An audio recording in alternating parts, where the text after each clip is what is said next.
Good evening, everyone. Welcome to the FearFans podcast. I'm your host, Don Elmy. With me is Nikki and Joe. I guess. And let's see, Kate and Nick will be joining us in a few. And man, we've got a good one for you guys tonight. And this is a movie that I have loved ever since I was a kid. I'm pretty sure I speak for a lot of people when I say that. But tonight we are covering one of Steven Spielberg's greatest movies, and it is Jurassic Park. And there's been debate for since the very beginning as to whether or not this is horror, but it has some horror elements. I mean, there's dinosaurs killing people in it, so I believe it qualifies. I don't know. I think it was. I think it was. I think it qualifies more into that fantasy category than horror. I Right. I get mean, that, but I mean, as a kid, these things are too fascinating to watch. I don't know. That'd be a big Yeah. debate, I guess. oh yeah, it's been Classify it. there's been there's been arguments for years now on the matter. Like I consider it adventure. It definitely has that element to it. I mean, Yeah. that's the biggest part of it. But there are some scenes that can be pretty gruesome. And I, also, I, hold on. And most recently, I'm surprised it took me until now, but I actually recently finished the book, and I gotta say, it's much more gruesome than the movie. Seriously, like the gore in it has that horror element. Oh, and yes, yes, so maybe the book is more of a horror than the movie is. uh, yeah, it's definitely Well, got it's that to also it. I got mean, like I said, it's also got the sci-fi element. I mean, the categorization as a former video store owner is debatable because it kind of fits under a few categories with the adventure, the sci-fi, the kind of fantasy element of it. There's a lot of places that this could be categorized under.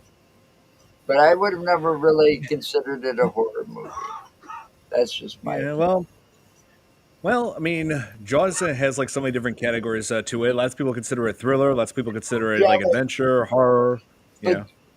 but Jaws is more realistic because those giant kind of sharks do exist when it comes to great whites, and that's the thing people were afraid of. It got people afraid to go swimming in the beaches and the oceans and stuff like that for the longest time. Yeah. I was one of them. Right. I mean, yeah. And this. Oh, here, look, my co-host is finally here. And hey, Nick. What's up, guys? Yep, you're here just in time. We're just getting into the whole. Joe like brought up the whole realism that Jaws has that Jurassic Park, like he believes Jurassic Park wouldn't have. But I wanted to bring up this. There's like a controversy, and this does bring up a controversial topic. Jurassic Park. I mean, it brings up a controversial topic of cloning and of DNA. Like they do have done this with Oh, and with look a who else sheep. just showed They've up. done. Oh, Pickle hey Special Tom. Tom! guest. About that. Wait a minute. What is Hey, this guy doing here? What guy? I thought you were supposed to be resting, man. I was gonna say, how you yeah. feeling? I might be old, but I'm not dead yet. So I'll Well, rest when I'm dead. I'm about to be a little bit older. I'm just saying. A Yeah, little bit so to older the than me? audience, So you're gonna be older than me, No, I'm right? going to be older than me now in a few days. So I just want to tell the audience, just for context, Yeah. we've had Joe recently had a stroke that he's recovering from. So I'm very thankful that he's still here with us. Oh yeah. Yeah, And it's quite a scare. Joe, yes, and Joe, we wish you the very best on your recovery. There you go. And no more of that shit. It's rough. I can't use my right arm much. Yeah, is it like numb or like what does it feel Oh, like? it's just weak. I have no strength in it. Okay, I have no strength in my arm or my hand. okay.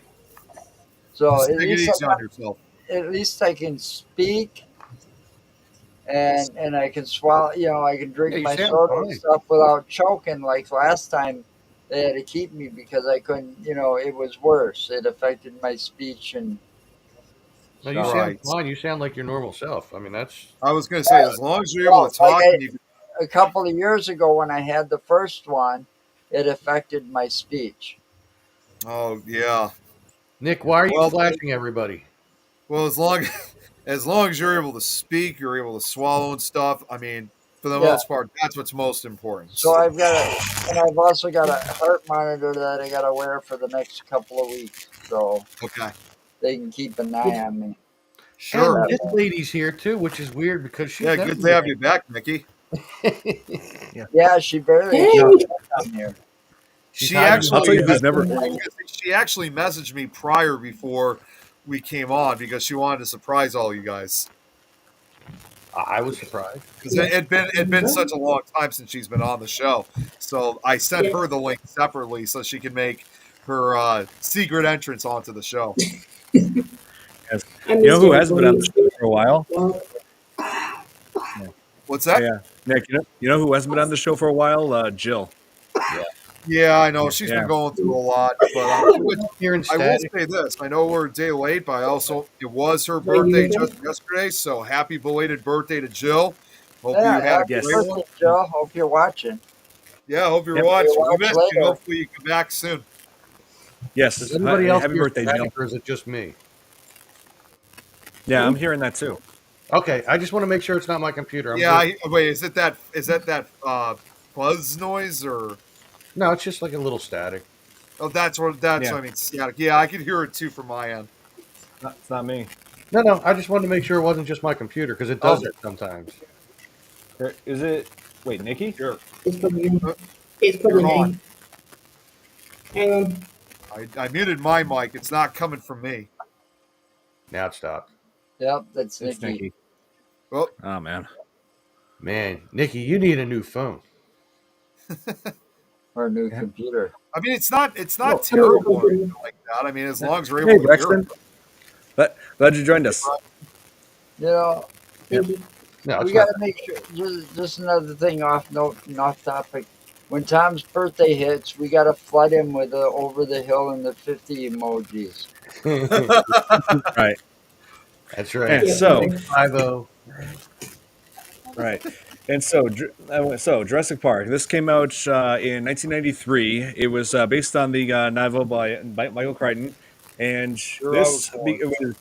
it became a huge achievement in the world of cinema. Like it was the first film to make $1 billion in the box office, Wow. and it was a major, huge success. And this also, of Huge. course, led I to loved it.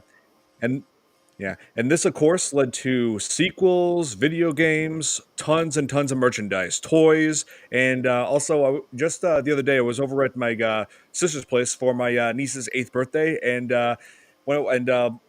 my nephew Graham, he has that character Bumpy from the Jurassic World series on Netflix.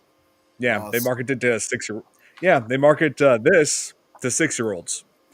Wow. Well, the toys went on for like a long, like well past the movie. Yep. Yeah, and they well- made video games too, didn't they? No, yeah. Yeah, they Oh did. yeah, they're in video games. Well, there was video games also based on it because of the whole first time there was a realistic looking dinosaur movie. I mean, they Yeah. came out with what was that one prehistoric Yeah. type movie. It had dinosaurs in it. Oh, yeah. That might have Oh, came right. out after Jurassic Park, which would have caused it to be, Dolby sound. First Yep. movie. I mean, this movie was. I mean, the special effects in it were great. When I saw the dinosaurs for the first time, like they did, I was in awe of the way they did it. Yes, Well, that's video true, Zero. games- Like when, yeah, that's true, Zero. When Jurassic Park was adapted into video games, most of them were played on the Genesis and the Super Nintendo. I believe my big cousin Mickey had one of those games. I think I had one for the asked- Super Nintendo. Alright. He was asking a question having earlier about my lights. What's with your lights going on and off?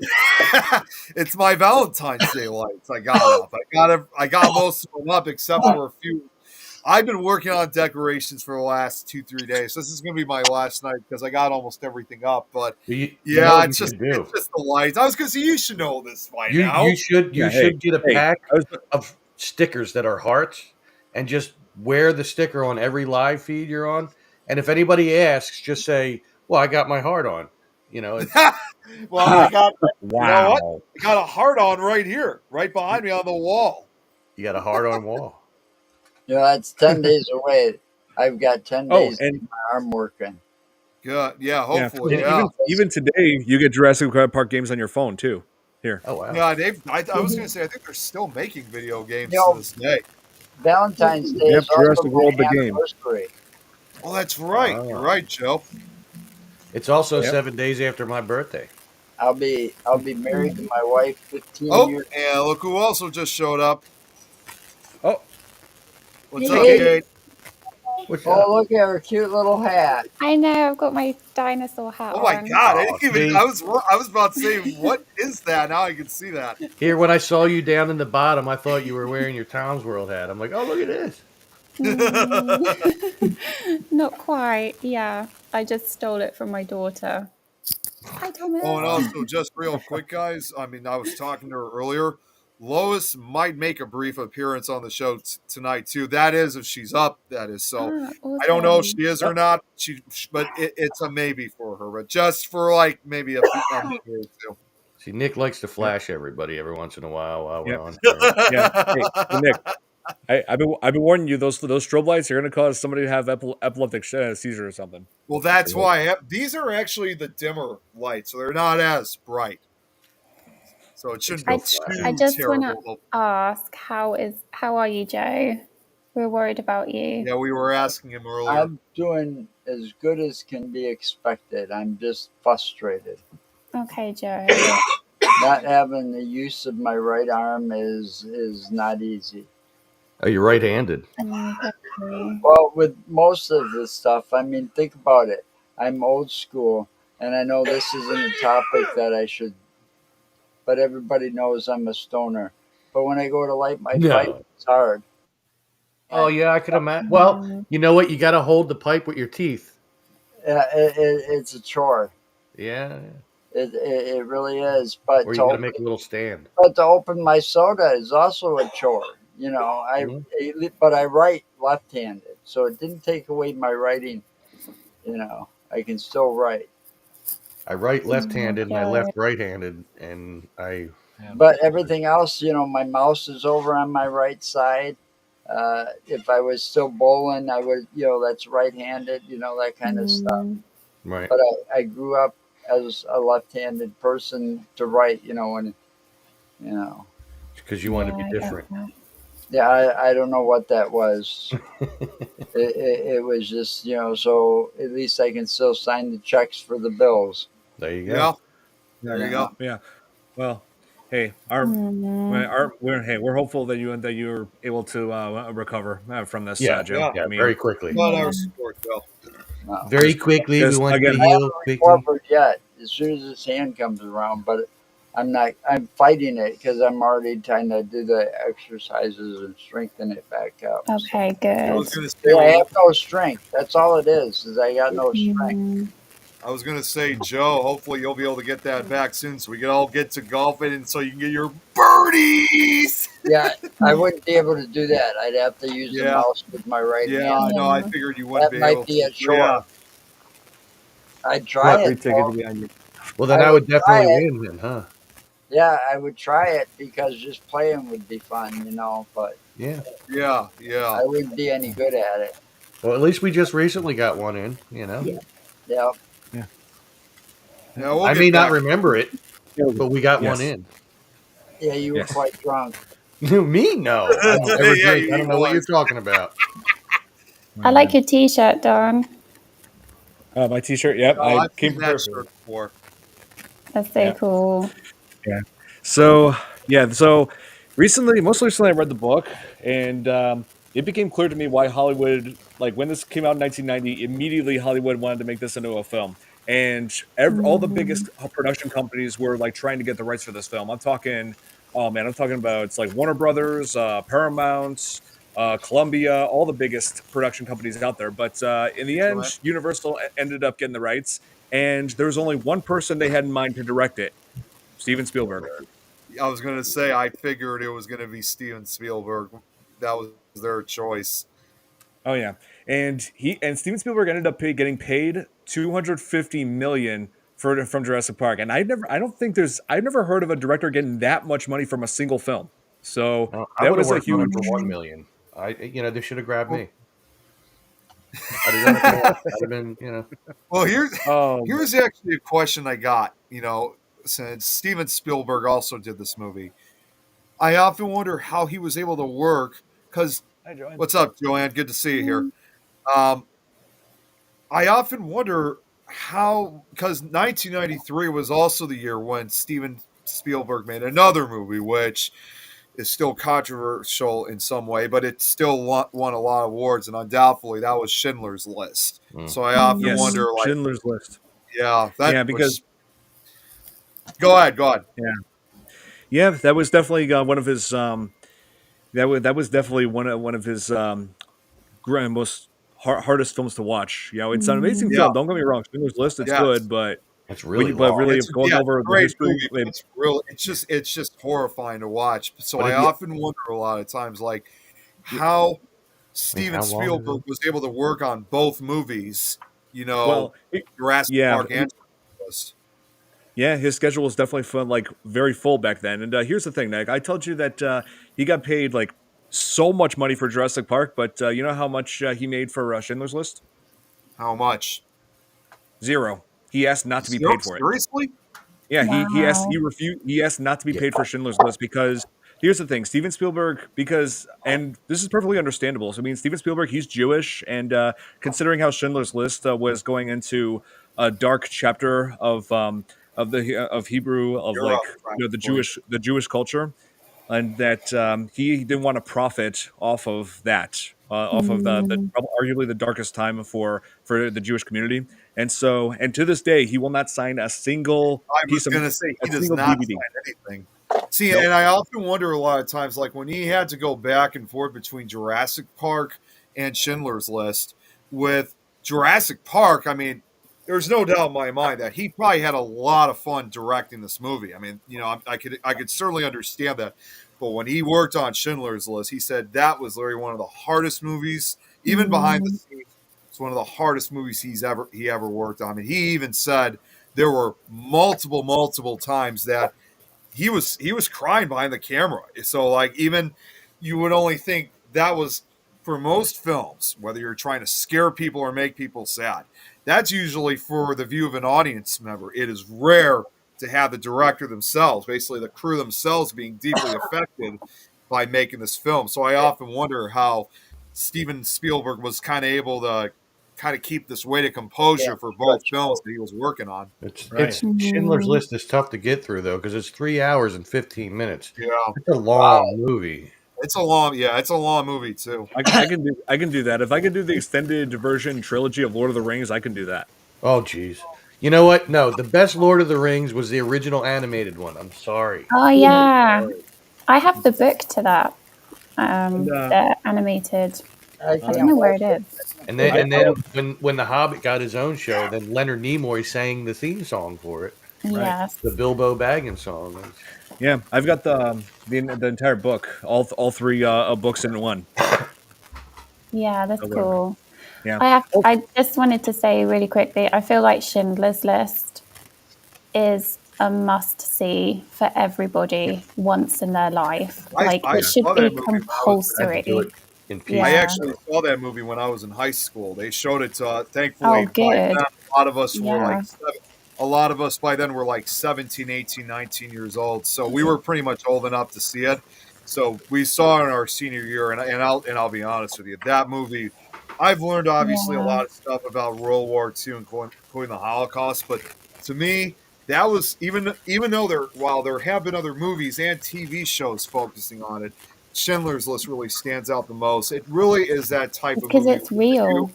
It's a It's real, but also documentary. it's one of those films in which Well- you see in your forever change. Recreated documentary, I guess. you Yeah. could say. Yeah. Yeah.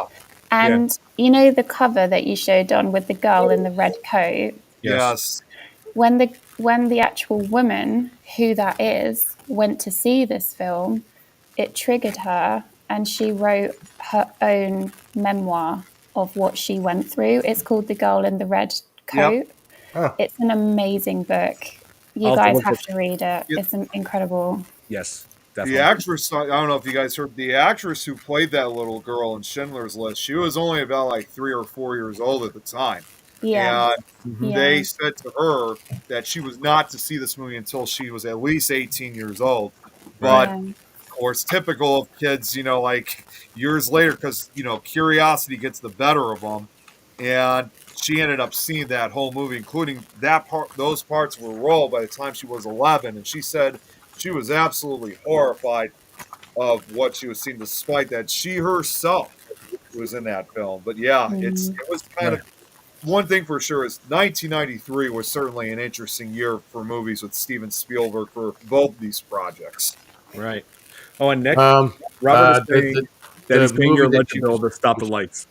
The movie, Hey, the Robert, movie why aren't you that, on with us? What the hell? that Joanne was asking about, apparently it's called The Tattooist of Auschwitz. Oh yeah. Oh, no, I haven't. I've never heard of it, but I looked it up. I haven't seen it. I'm Me neither. intrigued. That's Not- it. Yeah. Oh, and also, like, some people were like, I've been wondering for years if Jurassic Park would ever become an actual thing, because people like arguing about the possibility of cloning. Like, there actually was like some kind of like experiment people were trying to do, like of trying to bring a woolly mammoth to life by using like a DNA from that, creating an embryo to put it into like an actual an elephant. And I'm just thinking, okay, like say such a thing was possible, like like it would be unpredictable how a woolly mammoth would be able to adapt to the modern Well, world.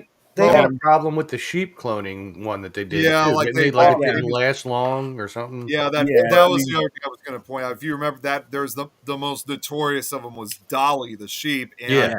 she only lived. Now she only lived for about like 3 or 4 years. Yeah. So that's the other thing too. Trying to clone extinct animals not only would be risky, but who knows how long they're actually going to be. Because you could clone them, they could be born one day, and then the very next day, tomorrow, they're already dead.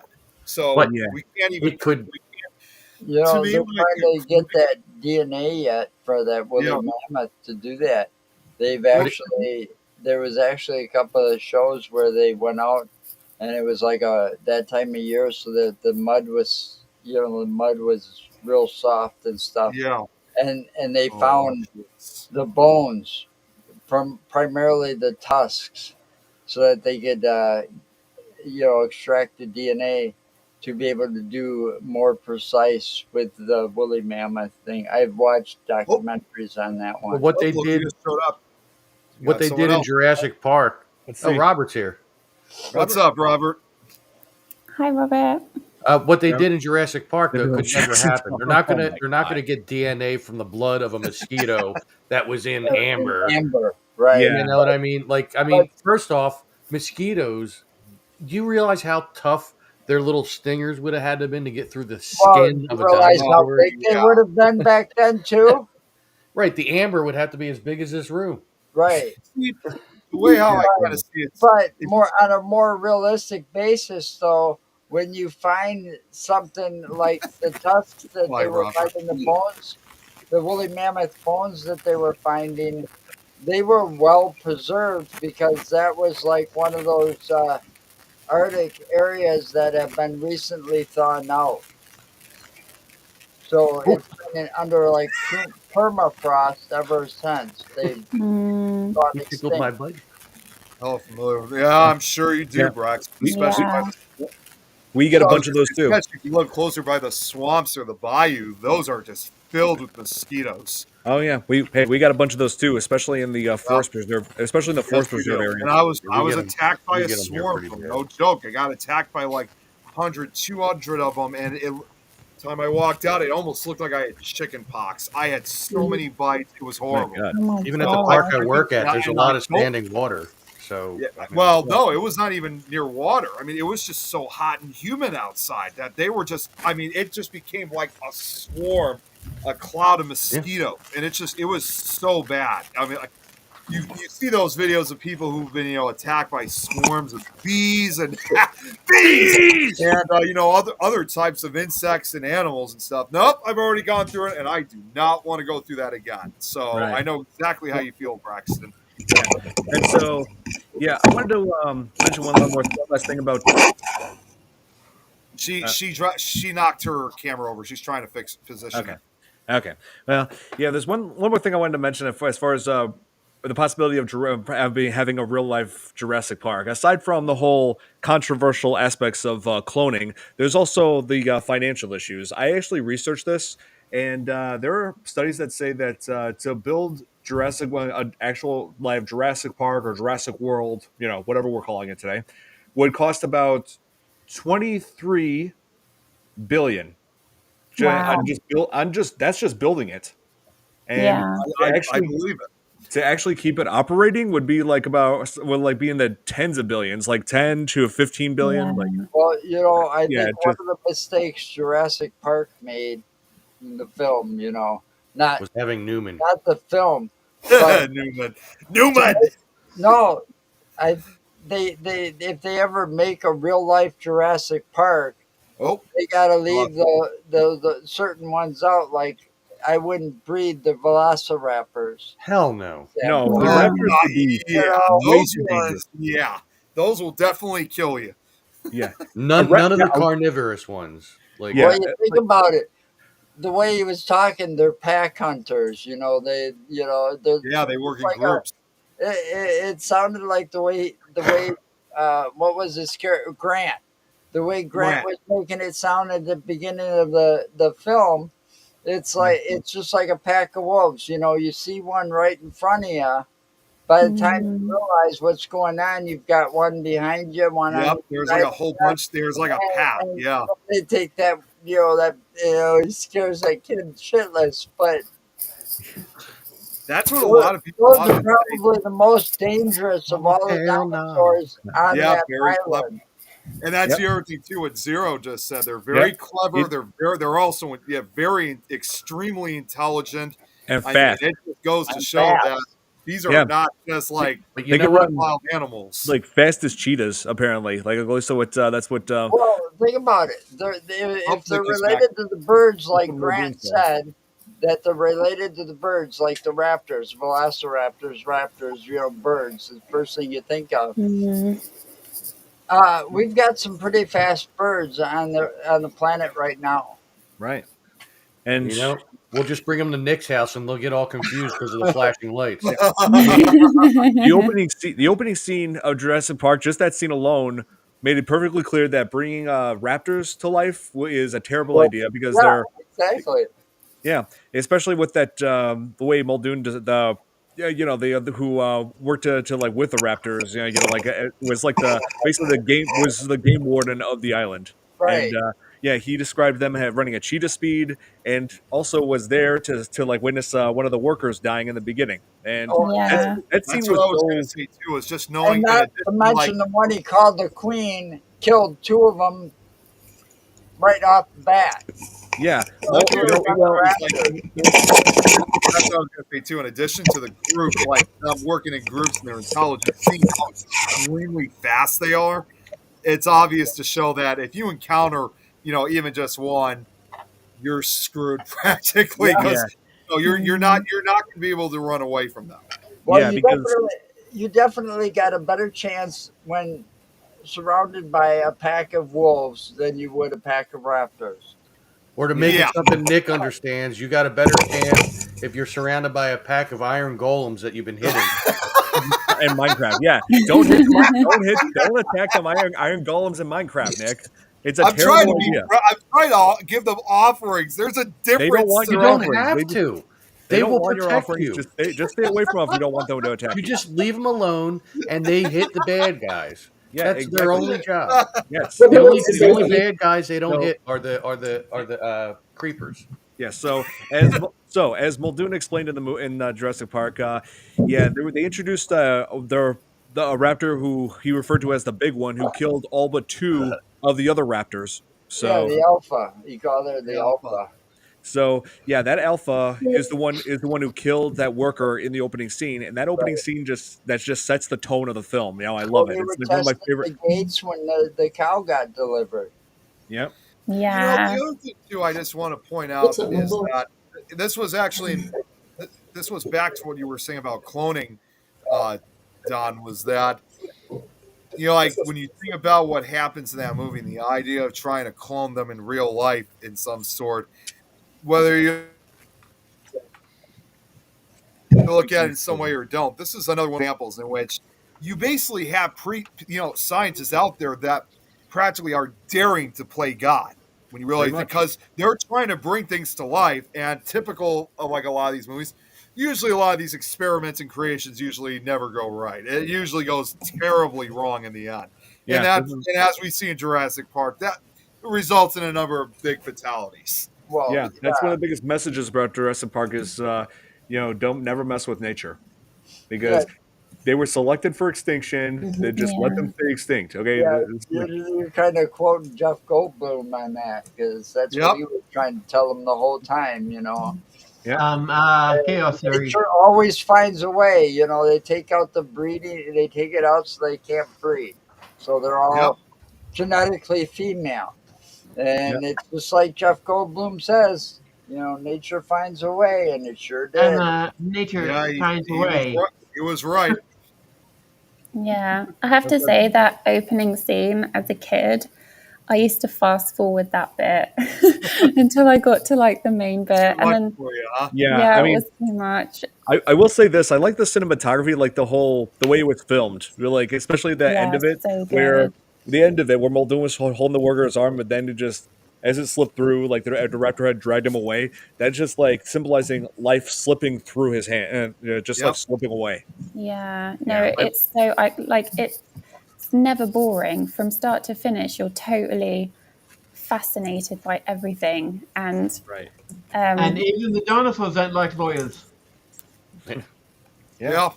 And quickly, unrelated, it took me forever to realize Robert's name Yeah, that he has there. So I have adjusted mine as Mr. Arnold. just for Robert. Yeah. Hey, Braxton, I'm with you right there, Braxton. Yeah, like I always loved scary things ever since I was little. Oh yeah, No. see, Scary Movie's the best. I did love it, but it was just scary. Do you know what I mean? Like it just Well, with it what was I just too explained, much. that opening scene is the classic example. It Breathe something to is. life like that. It's already, you can tell things are about to go immediately wrong with this. And the one that the section with the goat, that was so good. I used to Yes. love watching that. And then can we just talk about the music? John Yes, Williams. Yeah. the amazing music by that Steven Spielberg always has doing his music, and that's John Williams. He did the music for a Legend. long list of things: Jaws, E.T. Oh man, the list Home goes on. Alone, Wasn't he Home- involved in Harry Star Wars Potter, at one point? Or? Star Wars, Star Wars, that was a big all one. the Yeah. big names, all the iconic names. It's All John the- Williams. Oh yes, the man is legendary for that. And even Absolutely. I love how even to this day, even at his age, he's still doing orchestra. He's still doing performances. Yeah. Yeah, I was going to say, Totally. he's been doing it now for like over 50 years. Oh yeah, He's like the modern day Mozart. Like seriously. he's the Mozart of cinema. Yes. Mozart. Yeah. Mozart. Totally. That's why it's Totally. Mozart. And I love how you only need to listen to like 5 seconds and you're like, oh, that's Jurassic Park, or oh, that's Harry Potter. Like, Yeah, this like, is so good. he has very very distinctive styles when it comes to Yeah. doing all that music. Like his music, he does an amazing job setting tones for scenes. Yeah. Like where the scene where they first go on the island and they first see the brachiosauruses. The music he does to that phenomenal, absolutely. It's so he uses light motifs for the characters.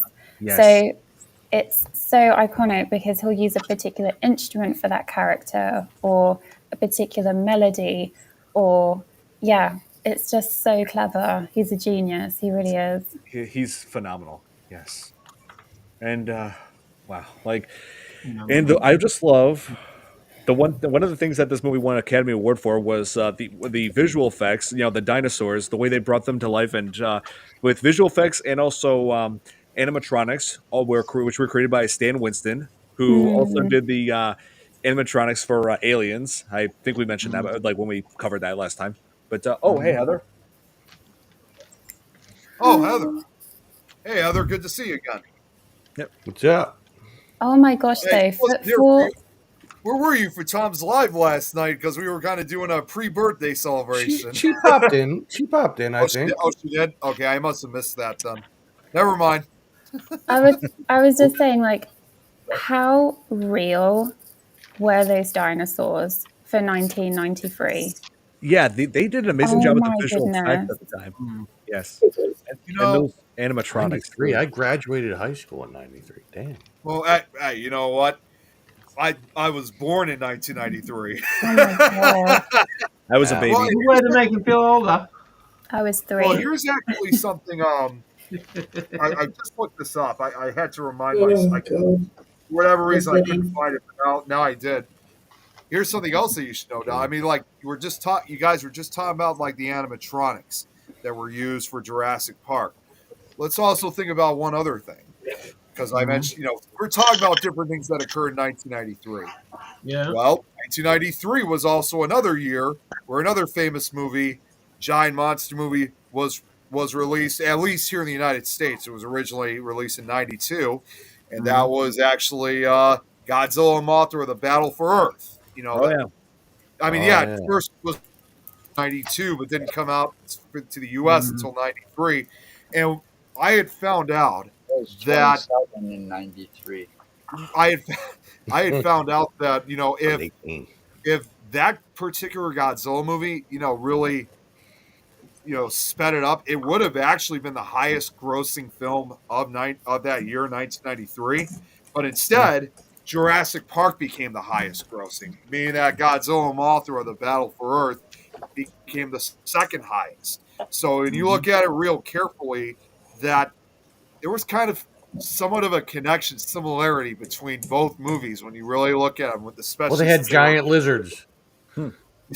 Well, no, there's still a similarity because they were also released right around the same time of each other. Oh yeah, I mean the '90s was a big decade for like dinosaurs in culture. You had the dinosaurs TV show, not the mama, yeah. I was going to say that was another thing too about the '90s was that for whatever reason, and early 2000s too, for part of it, for whatever reason, there was such a big fascination with dinosaurs that decade. Oh yeah, totally. Not to mention, you mentioned about the TV show. Let's not forget, and Steven Spielberg worked on the first film. That's better, Tom. Let's not forget 1988, and from that point on, you also had the Land Before Time series that began throughout that. Wasn't necessarily released theatrically, except with the exception of the first one. That was huge back in the 90s, and there was also a lot of time. There was also a number. I still remember this. There was also a number of documentaries that were being made about dinosaurs that same decade, and I think there was also a television series. It was like a short-lived television series that was broadcast in the early 2000s. I think it was called. It's kind of a forgotten series, actually. Now that I think about it. I think it was called Dinotopia, and then there was that Disney dinosaurs film too. Yeah, that's true. Yeah. That was a big And then fascination. right around the same time, didn't they remake Land of the Lost? Yep. Yeah, I think they made a movie. They made a Well, movie with Will Ferrell. Yeah, I can't stand that asshat. That's yeah, right. dinosaurs. Here. I'm And by the sorry, way, I can't am stand Steven Will Spielberg's esophagus now. So just Yeah. And I'm pretty sure a lot of people try to rip off Jurassic Park because of its success. Suddenly just type in bad Jurassic Park Well, movies. while you're actually, Bad dinosaur movies. Bad they Jurassic Park. included ripoff. it in a lot of John, I shows could actually like Family throw- Guy and stuff like that. And Yeah, Don, I could actually throw an example of something like not necessarily from a bad film, but you know what? Since I just brought up the anime, the Land Before Time series. So I don't know if any of you guys remember, but in the third film that they made, that one also had that was the first one that had velociraptors in it. And it turns out, not surprisingly, they got the velociraptor idea from Jurassic Park. I was because a it was little just too old a for few, Land it Before was just Time. like a year, 2 years after Jurassic Park came out. That's where they. So even Land Before Time had taken inspiration from Jurassic Park. Let's see. Well, I know Oh, what here. it is because I had Here. kids and they loved that.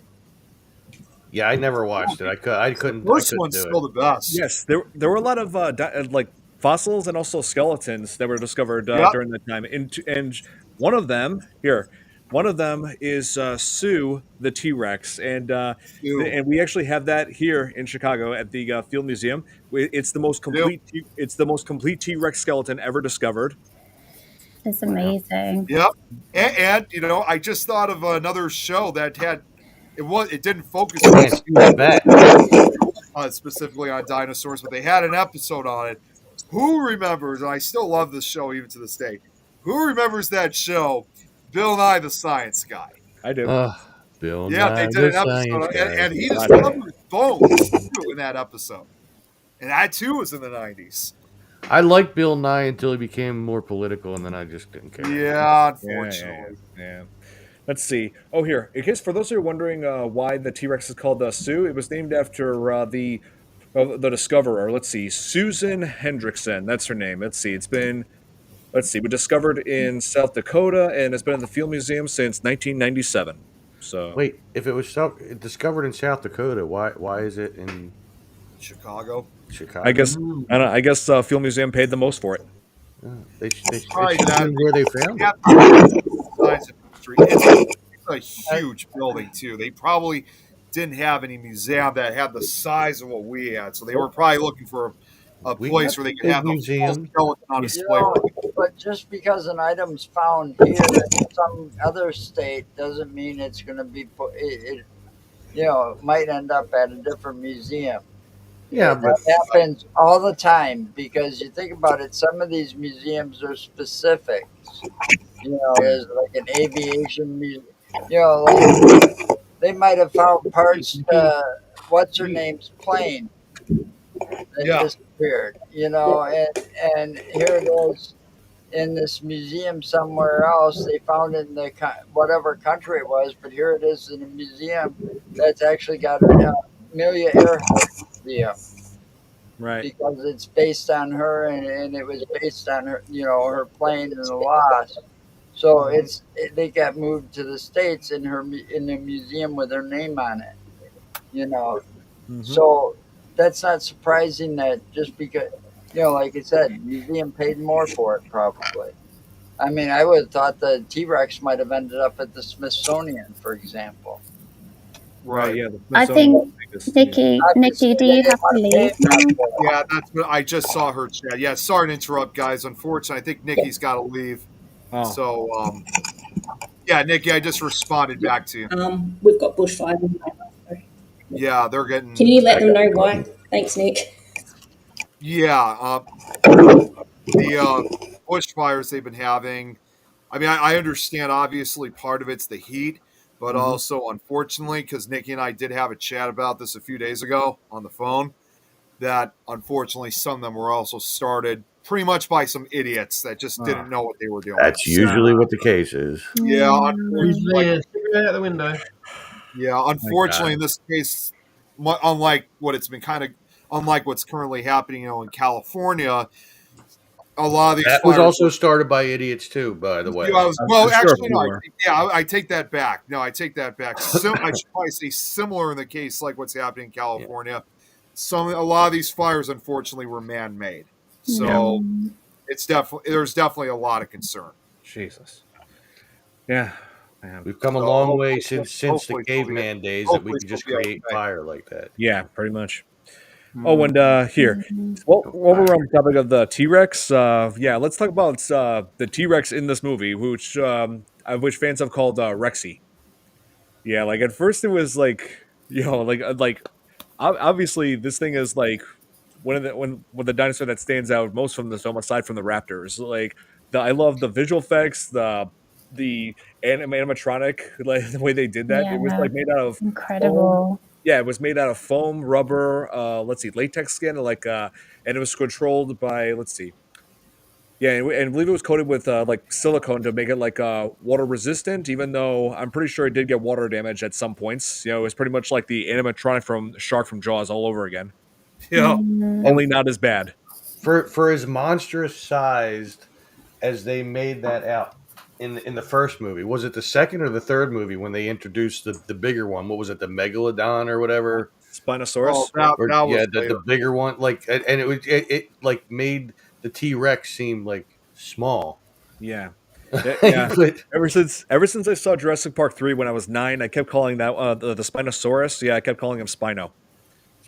Oh, the Yeah. Spino. You see, I gotta admit, the Spinosaurus, that was probably actually one of my favorites. And he was on, even though he didn't show up until the third movie, I honestly think he was certainly probably one of the more frightening dinosaurs. Because again, extreme intelligence, much like the Raptors, like certainly even far more intimidating looking. And also, unlike the fact, like with some of these dinosaurs, this one never dies in the end. It just runs off, which Yeah. goes to show that even though he had his defeat at the end of the movie, in a way, it still shows that he remains at large. So it's obvious. And he took down a full grown T Rex.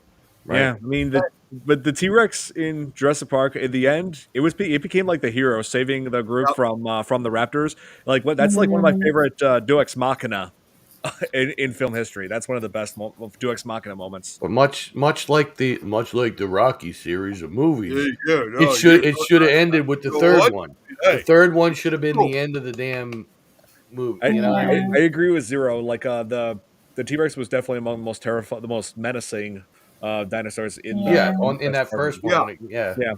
I like how this T Rex made a return in the Jurassic World franchise. Like it's the same And T-Rex. you could tell it was the same one because it had the 3 marks from the raptor on the throat. Yeah, the battle scars. Yes. But I still think after the third movie, it should have just stopped. You know. I think so. Yeah. I don't know about that. I like them all, and I don't like Jurassic World. sequels. You know, and I can only imagine, because we just mentioned also in this case the Tyrannosaurus.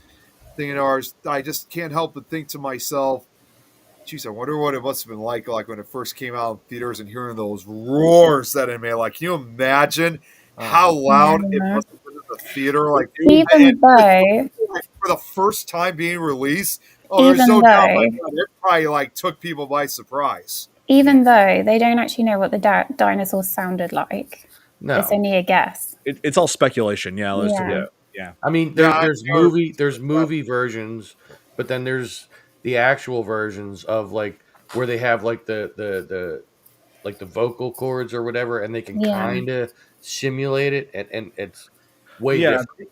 They talk about that at the Film Museum, like when they at the Sue exhibit. They even have a short film covering how they believe Sue lived, like what she sounded like, and Like her in particular.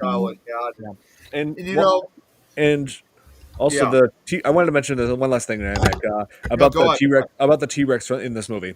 I tried looking into where that animatronic is now. Like this animatronic had to be stored somewhere, you know, like very ideal because it was 25 feet high. It weighed about probably 7 tons. And actually, no, for something like that, Stan Winston said it actually was about 18,000 pounds. Yeah, that sounds about right. He said that in an interview before he passed. Yeah, yes, I looked into it as to where that animatronic is now. Matt Winston, son of Stan Winston, has said that the foam rubber, the foam rubber skin had literally disintegrated over the years, and so all that was left was the mechanical structure underneath. And that actually doesn't surprise me because, that rubber stuff, the rubber deteriorates over time. It's no different than, honestly, even though these were animatronics in this case, it's really no different. Again, ironically, the same with Toho's Godzilla, monsters, because if you look, especially like a lot of the older films, and you see the appearance of Godzilla changing, that's because a lot of the original costumes, which primarily were made out of rubber, also deteriorated very, very quickly. So even though these weren't guys in costumes in this case for Jurassic Park, they were still dealing with something similar in this case, that these giant monster outfits, if you will, they deteriorate, over a few years. So they unfortunately, as much as they try to preserve and fix them up as best they could, sadly, these are just things that they're just not designed to last forever. They're not. How many tons did you say, Don? About 7 tons, I want to say. No, actually, it's actually more than that because I just Yeah, looked up. 18,000. I just looked up pounds to tons. 18,000 pounds Yep, is 9 that's what I said, tons. 18,000 pounds. Yeah, 9 tons. that's okay. That's a lot. Yeah, it was a pretty big. That's project. a big girl. Imagine oh my god, imagine having to transport that thing. Yeah. Oh my god, yeah, like the transport and then like put it to like where it needs to be. I mean, like also You need one of those oversized load trucks. Well, going well, down. and not only that, I mean, think about it too. Like when they had to Probably shoot. had it in parts though, pieces. So Well, Yeah, because they and Well, here's the other thing. I mean, imagine this too. When they had to start making, they had to shoot certain scenes involving it. Can you imagine, imagine how much the ground must have shook every time it was taking steps? I mean, the ground must have shaken on a regular basis. Yeah, like Can if somebody had a glass of water, it would have just started rippling. Can we talk about that scene? That scene is so good. Watching that as a child Which scene? terrified me. I wouldn't even Where the water rippled. be in the car by on the dash. myself. Oh after yeah, that. that was when they were about to get Yeah. chased. Boom. is it leading up to the T-Rex getting out of the fence? Like that was such a good build up, and That also was so good. yeah, like you hear the rumbling and then the water, like And they're like running and they're like switching cars and they're like, Yeah. which car do we get in and where do we go? And whoa, hang on. yeah, except for the And- one guy sitting and on then- the can. And it's Newman. like builds up to it, and then you like Lex is wondering where'd the goat go. Then a leg of the goat falls onto the sunroof, and then it pans to the T-Rex, just downing that goat. it's I know, crazy. yeah, just like Crazy gulping scene. it down. Like, Yeah, gee. and And those it child, didn't leave any bones behind. and those child actors, who played They were Lex amazing. and Tim, in that. It's like they were actually scared of the T-Rex because of how heavy it was. They were afraid it was actually going to drop down on them. Yeah. So the fear that you see in that was genuine. Yeah. Well, another thing, this is actually kind of a least known fact about Jurassic Park. I don't know if any of you guys know this. They actually did an episode on this involving Jurassic Park. But when they started filming, and not just those scenes involving the T-Rex, when they started filming other scenes for the movie, they actually had to halt production at one point because right before we get to the Tyrannosaurus, like when that storm starts coming in. Yes, I read that there actually was a hurricane in real life. Yeah, there was Typhoon and Nikki, because they were shooting that part off the coast. It was off one of the areas of Hawaii that they were shooting off of, and they had all production because of Typhoon and Nikki, which, funny enough, I actually have right here. Of course, Not much of a feature. Actually, I have a documentary on it, on Typhoon and Nikki. So I haven't even seen this yet, but there's no surprise that they're probably going to briefly talk about Jurassic Park on this. But the most interesting part about this is when you start seeing those early shots of the storm starting to come in to the shore, and you start seeing the waves and surf, it's starting to get dark. That was actually footage from the typhoon itself. Steven Spielberg took a few minutes of his time to actually shoot footage of Typhoon and Nikki coming in. Oh, that's good. Yeah. Yeah. Well, at least they did get There's something out of genuine that. storm footage. Yeah, at Plus, least- plus the movie turned a Weird Al song too, yeah. Yeah, that's right. which is always an awesome thing. Yes, Zero brings up a point, like doing the scenes when it's raining. Which also did, like I said, it did cause problems for the animatronic. There were certain parts where the T-Rex animatronic had to be repaired because water kept getting into the electronics of it. So, yeah, that was an issue. And- But, The actors were incredible. Like the child actors, what they went through was incredible. Like they were drenched, they were covered in mud. yeah, They had 3 of each. yeah, Yeah. I And did it was, like. and it was Oh, dark. that would out. have been a fun day as a kid back in my day in the 70s. Oh, it would have actually. all drenched It and actually- covered in mud and It actually was kind of a fun day, at least for one of those kids, because if you guys didn't know, during around the time that they were filming Jurassic Park, obviously, it was one of the kids' birthdays, so they obviously, they had to take a day off. All the cast and crew got together to celebrate their birthday, which I'm sure that must have been, I can't remember which one it was, but that must have been, especially back in that must have been so much fun to actually have. Because, when you make these movies, unless you're planning on making a direct sequel, a lot of these cast and crew members just go their separate ways and, they don't really, unless they're going to be in another movie together or at least one or two of them, especially back, prior to social media, you're not going to most likely see them again afterwards. So the fact that they actually, celebrate this kid's birthday together like they were a family to him, that must have been very special.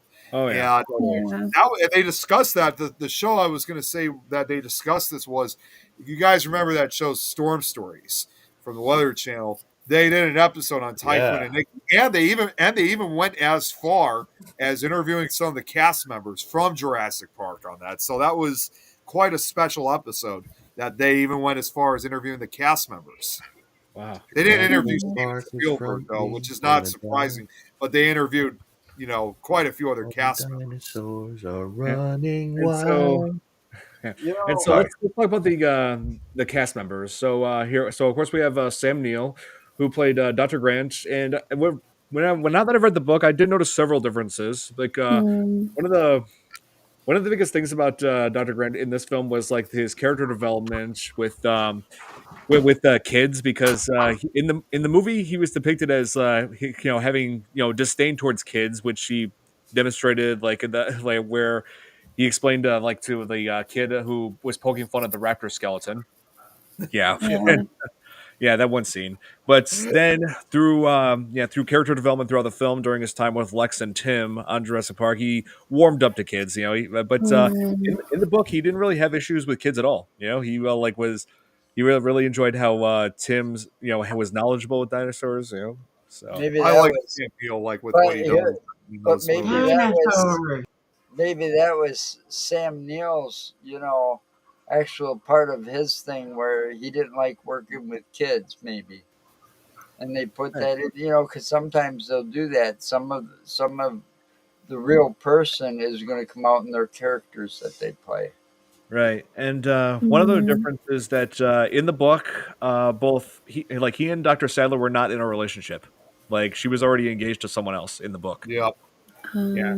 So Dr. Sadler was played by Laura Dern, who and I also did some research. And apparently, Laura Dern's mom was in another dinosaur movie that came out at the exact same time as Jurassic Park. This really bad movie called Carnosaur. Carnosaur? What? Yes. There. Okay. It's a horror film about a mad scientist played by Laura Dern's mom, who creates genetically engineered dinosaurs and tried to create like world domination, releasing dinosaurs to take over mankind. Yeah, it was a very poor movie.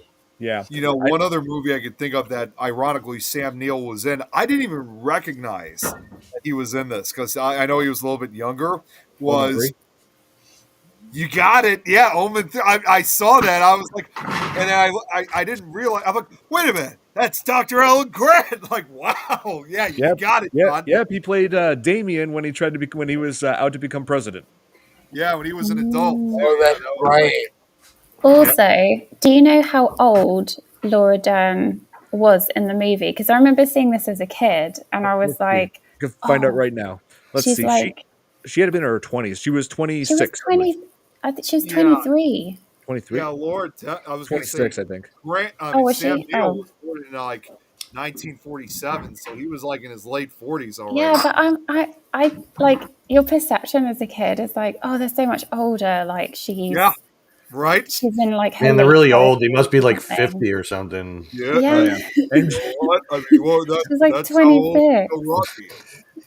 But the oldest cast member in this was obviously John. Let's see, was Richard Attenborough, who played John Hammond. Who set up, who founded Jurassic Park. And when Richard Attenborough was read the book for this film, he considered Hammond as like a dark Walt Disney. And I gotta say, he's not that far off. Welcome to Jurassic Park. And even the Family Guy version too. Oh yeah, like there've been Oh, Hey, hey, Jeremy. Jeremy. How's it going? Sup, yo? What's up, Jeremy? And when they were trying to cast John Hammond like in this film, they considered several people. Like, let's see, Sean Connery, but he said no to that. Absolutely not. Nope. I welcome. will not be part of this Can debauchery. you imagine? Oh, Can you no. imagine if he took over that? That would have been a more interesting role, I think. Here, let me try. Welcome to Jurassic Park. Here, let me try.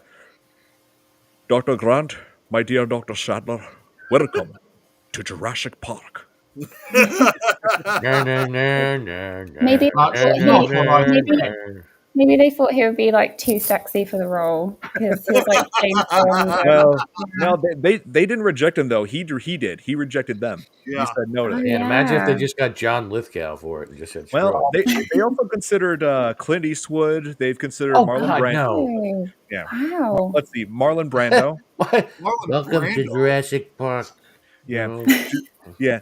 I've In got order an to get offer you can't refuse. wait. In order to get Dr. Grant and Dr. Sandler to come to my island, I had to finance. You gotta start talking yeah, like this. You gotta I- put something in your wait. mouth. Oh, Yeah. you okay? Put So, a ball of cotton in there. hey, wait, Tom. Wait. Would I try 3 Raptors or Tom, 4? this is a In all perfect this excitement, I can't imagine remember if- myself.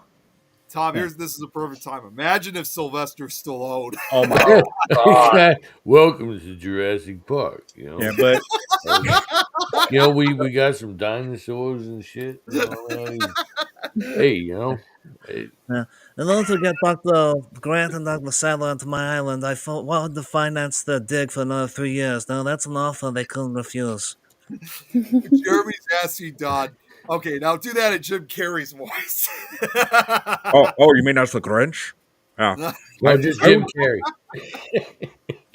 yeah. That's the Grinch is the only Jim Carrey voice I can do. So, Wait, you yeah. can't do Ace Ventura? Alrighty then. Like you can't. Wait, what about Arnold Schwarzenegger? This voice like, come on. Welcome to Come on, Jurassic Island. Park. Come on, let's go check out some T Rexes. Come on, they're over here. We're gonna go down here. Oh my God. Oh man. Oh wait, one Oh my gosh. One more. Wait, one more. Imagine I if know. Jurassic Park was made later. Tom, I think you'd be good if Rick and Morty were the ones running Jurassic Park. You know what? I mean, welcome in. You can do whatever the hell you want. I mean, I really don't give a shit. I'm gonna be over here. I'm gonna have my beer and. Oh wait, they did do that. Anatomy Park. Huh? What? Anatomy Park. Remember? Oh yeah, that's right. I was gonna say whatever. I mean, oh jeez, Rick, where are we supposed to go from this point on? you know, I mean, you can all go wherever the hell you want. I mean, I don't care if you get killed by the dinosaurs. Look, I made them. They're there. You want to see them? You go right ahead. Oh my God, that's perfect. Oh, that's so funny. Oh, I think Jeremy wants you to read this and as Arnold Schwarzenegger.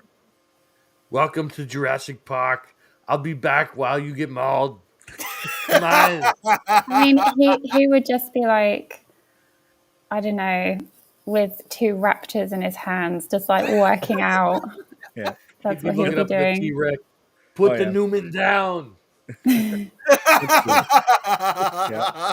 so, yeah, Dr. Malcolm was, of course, played by Jeff Goldblum. This is one of his biggest roles. Oh, Yep. Legend. Legend. We've covered one of his movies before. Wait.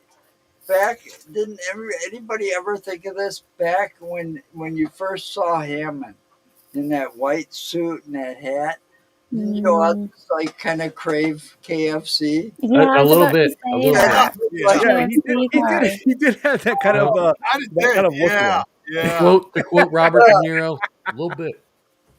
And he would say, "Look at all those chickens." Look at all Look at those that. chickens. You know, I totally unrelated, but related to what Kate just said. So today I was going around in the park and there were a huge flock of Canadian geese. Wow. I totally wanted to stop. I was so busy I couldn't, but I totally wanted to stop and just do a video and hold my camera and go, You look should at have all done it. those Oh, chickens. really? Oh, You God. should have done it I see that every day in the summertime. next time. I hear them noisy. Good I night, hear them Jeremy. noisy He's heading to bed. Oh, hey, have a good night, Jeremy. every Good day. night, Jeremy. I see Next every time, day in the Gadget. summer. Next time. We have a bunch of geese out here. Oh, we have them here all year And long. every now and then you will see some of the sandhill cranes that'll be out here. We got the Canadian geese all year long. Like Oh, that. yeah, You we can just do. hear them We got everywhere. And then when they fly by, you can actually hear their wings when they fly by. Like something else, but I'm Yep, not going. you can. Right. Especially when they're coming in to hit the water that's close Yep. by. I was gonna say, Tom, that sounded like something else, but I am not going down there. Yeah.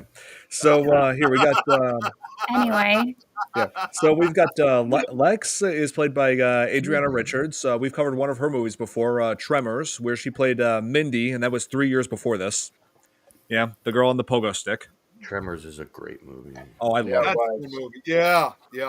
Yeah, she was That great was in a good that. one too. what Oh, yeah. about Wayne Knight? Wayne Knight. Oh, Oh, yes. yeah, I he was played- gonna say, I What's the magic gotta word? say this. He was doing this around that same time. Hello, Newman. Hello. Yes. Newman. He's known for this film. He's been in Seinfeld. I mean, those are some of the major works at that time for him. The computer guy. Yeah. Yeah. The guy who ended up He did a voice in Toy Story too. I He think. was also Yeah, Yes, he's he done so much. You know, they're actually. I wish I could show this to you. I can't find it for some reason, but there was actually a clip that had like a crossover with Seinfeld in Jurassic Park. It was a clip like where George Costanza, I think, was about to give money to like Newman. He's like, shouldn't you be at work right now? He's like, I called in sick. I don't work in the rain. He's like, Yeah. well, I mean, he's like, no, actually, no, let me take that back. He's like, shouldn't you be at work? Work? It's raining. He's like, so I called in sick. I don't What work about in the rain. that? You're a postman. You know, you were supposed to work. It's the first one. And then after that, he goes like, I just don't work in The the rain. rain And or then sleet or this snow. cut out where they show the part where he gets attacked by the Dilophosaurus. Yes. And I love just like the way how they put the captions to it. He's like, he doesn't work in the rain because Newman doesn't work in the rain because he had a bad experience. I love it. Love it. Yeah, well, And so, Wayne Knight's like I should say the Dilophosaurus. There's been debate on that. So, like as about its depiction in this film. It's depicted to be shorter than what Dilophosaurus was supposed to be. Like in the book, like the Dilophosaurus was depicted to be 12 feet tall. And there's also speculation as to whether or not it could actually it was able to spit venom or even have a frill like shown in the movie. Yeah, like the big thing about Dilophosaurus in the film was that like it could spit paralyzing venom. That's what made it get Nedry. But the way he was killed in the book was far more graphic. Oh, Yes, I'm sure. it did spit venom in his eyes. Yes, that blinded him. And then the Dilophosaurus swiped its claw, and his stomach and Nedry's stomach tore open, intestines spilling out, and then which brought him down onto the ground, and then right at the foot of the Dilophosaurus. Then Dilophosaurus opens his mouth, grabs him by the head. His head is in the mouth, and here I think I could. In the book it said like he was just waiting for this to end, and yeah. Like Nedry's final thoughts was just hoping that he would be dying quickly. Like seriously, this novel is far more graphic than the movie. Oh my Oh, I'm God. sure. it's like right after Newman gets eaten, you just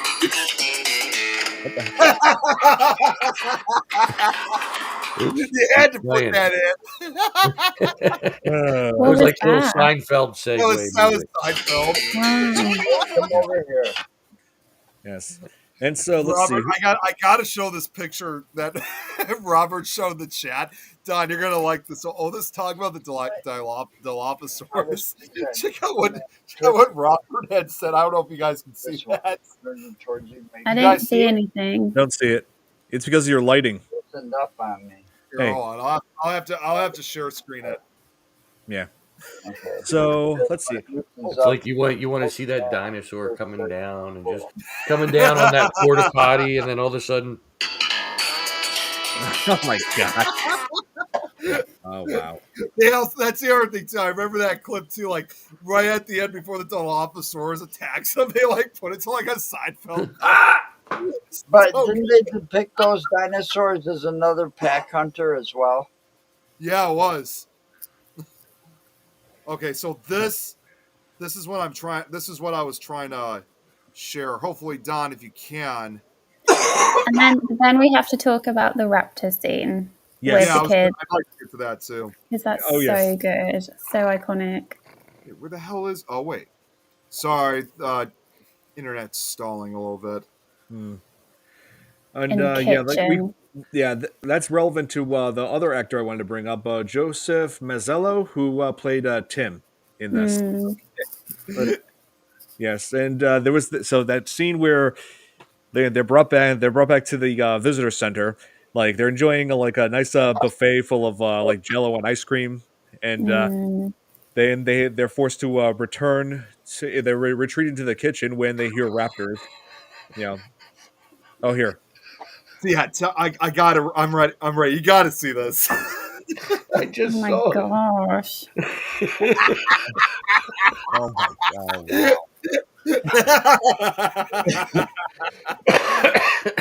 Wow. Go to You must have the wind. Yeah. What's that? It must be the wind. Yeah, it might be, but either way, it has kind of a funny resemblance. Anyway, the part about Anyways. the raptors. Back to the Raptors. So the thing was like a cat and mouse scene, like one of the best cat and mouse scenes ever. Like Lex and Tim are trying to like outsmart the Raptors by like moving like down the aisles of like inside the kitchen. Well, and then the situation gets more dire when there's not one but two Raptors in the kitchen now. Yeah, but And the then- kids proved that they were so much smarter. Yeah, and Yeah. I love how they just were just like searching them in like grid style, like moving down one Yeah. row, and then the next row, and then the next row. And then they jumped on the Yeah, counters. and also Joseph Marzello, who played Tim, like he ended up doing something that costed him. He was freaked out by one of the raptors at one point that he out of instinct like tossed water on the raptor and it ended up damaging the animatronic. And so as a result, a quarter of his paycheck went to repairing it. No. Oh God, no! Yeah.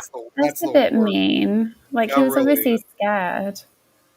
You Yeah, know, well, those animatronics, they're not a simple fix. yeah. Mm, You know, the other thing too that's got to be brought up when you just said, Don, is when you said, I don't know what it is. Like when you see the first raptor come in, I mean, I just like that idea how you're under the assumption at first there's only one. That is until the second one comes in, and it's never like just one. it's a true example of double trouble right there. They're The fact about- that they're not, even when the fact where the second one comes in and the first one is not, acting territorial or fighting, the fact there's another one there. It's like they're willing to work together to find their prey. And again, like what you just said, Joe, Yeah.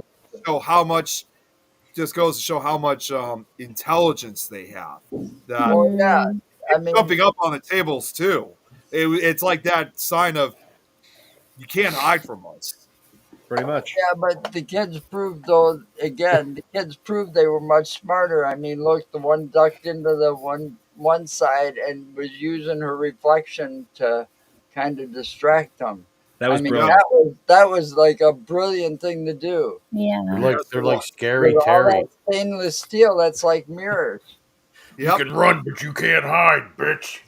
that's scary. Prepare for Terry. trouble and make it double.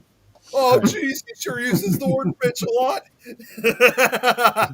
Let's see. Oh, Yeah. There was also, even though it was a bit part, he plays a significant role throughout Jurassic World. This is a character that's brought back in the Jurassic World trilogy, and that's Dr. Wu. He was geneticist who worked with like developing the dinosaurs. Dr. Yeah.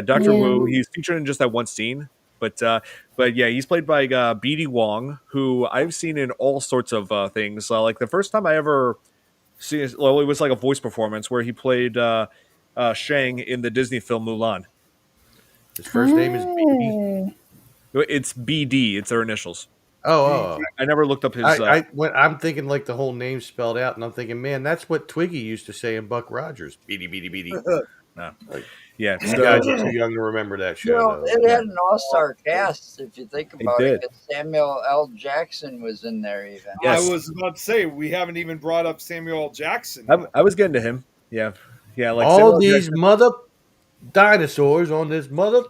And you know, Yeah, if I'm not mistaken, he did this right around the same time he did another movie. Pulp Fiction. Pulp Fiction, yep, that's Yes, correct. I loved him in Pulp Fiction. I love him in almost everything he's done. No way, Oh, yeah, actually, he's that great in movie everything. he did was what? When was Jurassic Park? 92? 93. 93. 3? Yeah. So that Pulp was Fiction was one- probably 94, 95. So that was 4 years after he did that Yeah. movie. Then, Pulp Fiction but he was looked Pulp Fiction just was young. the, I mean, Pulp Yeah. Fiction was he was- the following year, That 94. is a tasty burger. Yeah, he Pulp Fiction also was the did next that year. Movie, it was 4 years prior. He did that movie, Do the Right Thing. Right. You know, And, surprised let's I see. still have not seen Pulp Fiction, speaking of which. What? No, you have to watch it What? multiple times. no, seriously, you do I because never got it. watched it either. I've got it. because the whole movie is like out of sequence. Like the beginning is the end is the beginning, the middle is over here, and this. So Yeah. you It's have very to watch clever. it. You It's have good. to watch it No, you said completely you have- once, and then watch it again, and then you can put it all together, Right. and then it makes more No. sense. Well, wait, before I get to Joe, you said you haven't seen it either? I haven't seen the Pulp Fiction, no. Oh my god, you guys got to watch it twice. Yeah, I'm it's telling really you. good. Yes. See, That's I like remember, the Sixth I Sense. remember You can't just discovering watch that the movie Sixth when I was- Sense once. You have to watch I it remember twice. discovering it like when I was younger, but of course, obviously, my parents said I couldn't watch it back then because I was too young to watch it. But I just never had that You're opportunity. still too young to watch it. And, I'm sorry, that was beyond my control. Yeah. So that's what Robert was mentioning about Samuel L. Jackson's arm. Yeah, like that was used for a jump scare where Yeah.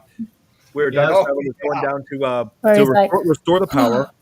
Yeah, Forgot about to restore the power, and she encountered a raptor down there.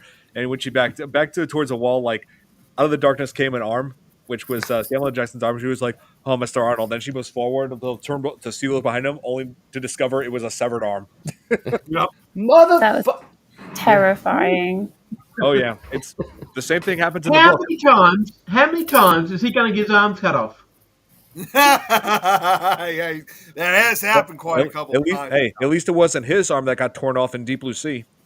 I was going to say, the fact It was that- just hey, let's be honest here. The fact that he's always had his arm torn off at least a few times pretty much tells me that getting his arm torn off isn't even the worst thing that he's gone through so far with these movies. Yeah. Can you imagine? Check Can you imagine Sean Bean? I mean, Samuel L. Jackson. I mean, Head again. hey, he played a character who lost depth perception in the MCU. Yeah. Yeah. Yeah. And let's see. Oh, and also one last thing about Samuel L. Jackson in this movie. I'm always wondering how many packs of cigarettes does he go through in a day? Because he smokes a lot in this movie. Man, I smoke a lot of cigarettes. Yeah, he smoked a lot, unfortunately. Yeah. I mean, hey, I don't judge people who smoke. I'm just saying I don't do it. Yep. Yeah, they didn't really know back Absolutely. then, though, did they? They just thought, That was still just- people have known for a long time. I was gonna say, that Yeah, was still, even then, that was 93. still an era where a lot of people smoked cigarettes. Like it I- was just part of life. I don't think they really knew about secondhand smoke. Like they probably knew that it It's wasn't been- good for you, but secondhand. The theory, well, not the theory, but the idea behind secondhand smoke has been around a lot longer than see, social media tends to blow things up, and it makes you feel like, oh, that's when it started. No, like there was a big thing about secondhand smoke even back when I was in my teens. Oh, Like okay. I started smoking when I was probably about 13, 14 years old. Oh, Wow. And I'm about to be 50. And that Surgeon General warning on the side has been Yeah, I there was going to say the forever. general. It's been there most of the time I've been smoking. Yeah, Forever, that's right. because General- I started when I was like 12 years old or something like that, and that was in the 70s. Yeah. man. Well, what's funny is that the general warning that We lost Kate. is labeled on the boxes. I mean, for many years, obviously they used to not have it. It wasn't until 1965 when they finally started putting the warning label down. And from 1965 to now, it's been. I mean, since 1965, it's been like that ever since. But the label has changed over the years. At one point, it has changed. it was more geared towards pregnant women in the beginning. Yep. Oh, yeah. Yeah. Well, I was going to say, the label has changed, but either way, even though it's changed, always it's still been a basically kind of Surgeon the same General warning warning. label, but it's been like that since 65. The Sturgeon General. Yeah. Sturgeon check. Wow. But a lot's changed over then too, because back Yep. then, over the years, tobacco and cigarettes have gotten more addictive. Yeah, they have.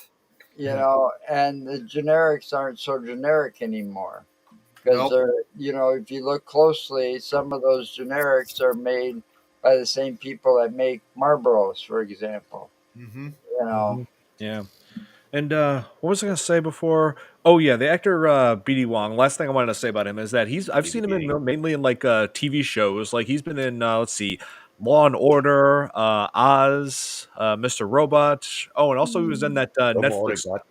Yeah, he was also in that Netflix horror film Bird Box, the one with Sandra Bullock. Oh, yeah. Oh, I've It's a never good seen film. it, but I've heard of it though. It's good. Oh, Nick, where have you been? Watch What? it. You'll love I'm it. sorry. Okay. It's a great one. Okay, there's also sorts of things you need to see, Nick. You need to see the rest of Stranger Things. You need to see Bird Box. You need to see Pulp Fiction. Robert just put a picture up of the Sturgeon General. There is one other movie I need to see, and I'm going to do this. Display it. I don't know why. There is one other movie that I should see, and I'm going to do this on Tom's behalf. Oh wait, now I can. The movie I should see on Tom's behalf is On my behalf? Hey, you know what? I still haven't even seen Rocky, I mean, so I gotta watch that, Whoa. Whoa, What? wait a minute. You've never seen Rocky? General. Listen, you have to watch Rocky 1, 2, and 3. Now, I Yeah. will tell you that Rocky 1 and 2 are pretty much the same movie. Yeah. It's just Rocky loses in one and he wins in the other. But number 3, he fights Mr. T. Yeah. Ah, okay. And then And you that's got where the series. Hulk Hogan was also in there, and that's also Yes. where Eye of the Tiger came out. Yes. And the third one was where the movies were supposed to end. There was supposed to be a 3-movie deal, but they were making so much money off of it that they decided to continue. Yeah. Well, Sly kept And writing. they did them. Ivan Drago in the fourth one. Because Sly kept writing, and he kept doing that thing for the same thing happened to Rambo. Yeah. It I was hated the fifth supposed one. to end after I haven't three, seen Rambo. and Hey, I haven't seen Rambo's- Rambo either. He's been making so much So money many off 80s Rambo. movies to watch. So Yes, I Sly, do. Sly sat there and wrote all those movies and sitting there making a bundle off of them. Yeah, Yeah. they You know, were. and then Rocky turned into Creed. Yeah. Yeah, now the new see, series. actually like Creed. before it became Creed, before it became Rocky Balboa, I stopped. I couldn't anymore. And then I was just hearing things, and then I heard that like in the Creed series, then all of a sudden Rocky got cancer and he died. I'm like, no, no, No. that's not the way it ends. I mean, to be fair, it was a pretty good idea having having Rocky become like a mentor towards like a He whole new- he became Mickey, basically. Yeah. full circle. I mean, and also when he started doing that, he became the same age that as Mickey, as the eat lightning and crap thunder. Yep. Yeah, but I like Burgess Meredith as Mickey. Oh my god! That Yeah, was- I mean, you come could- on, the penguin as Rocky's trainer. Yep. Yeah. I mean, he became. I mean, he became Burgess Meredith. He was Burgess Meredith's age at the time when the Creed franchise started. So yeah, it became full circle. And I could go around and I can make a whole filming location video from Rocky 1, 2, and 3 right here in Philadelphia. You should do I'm it.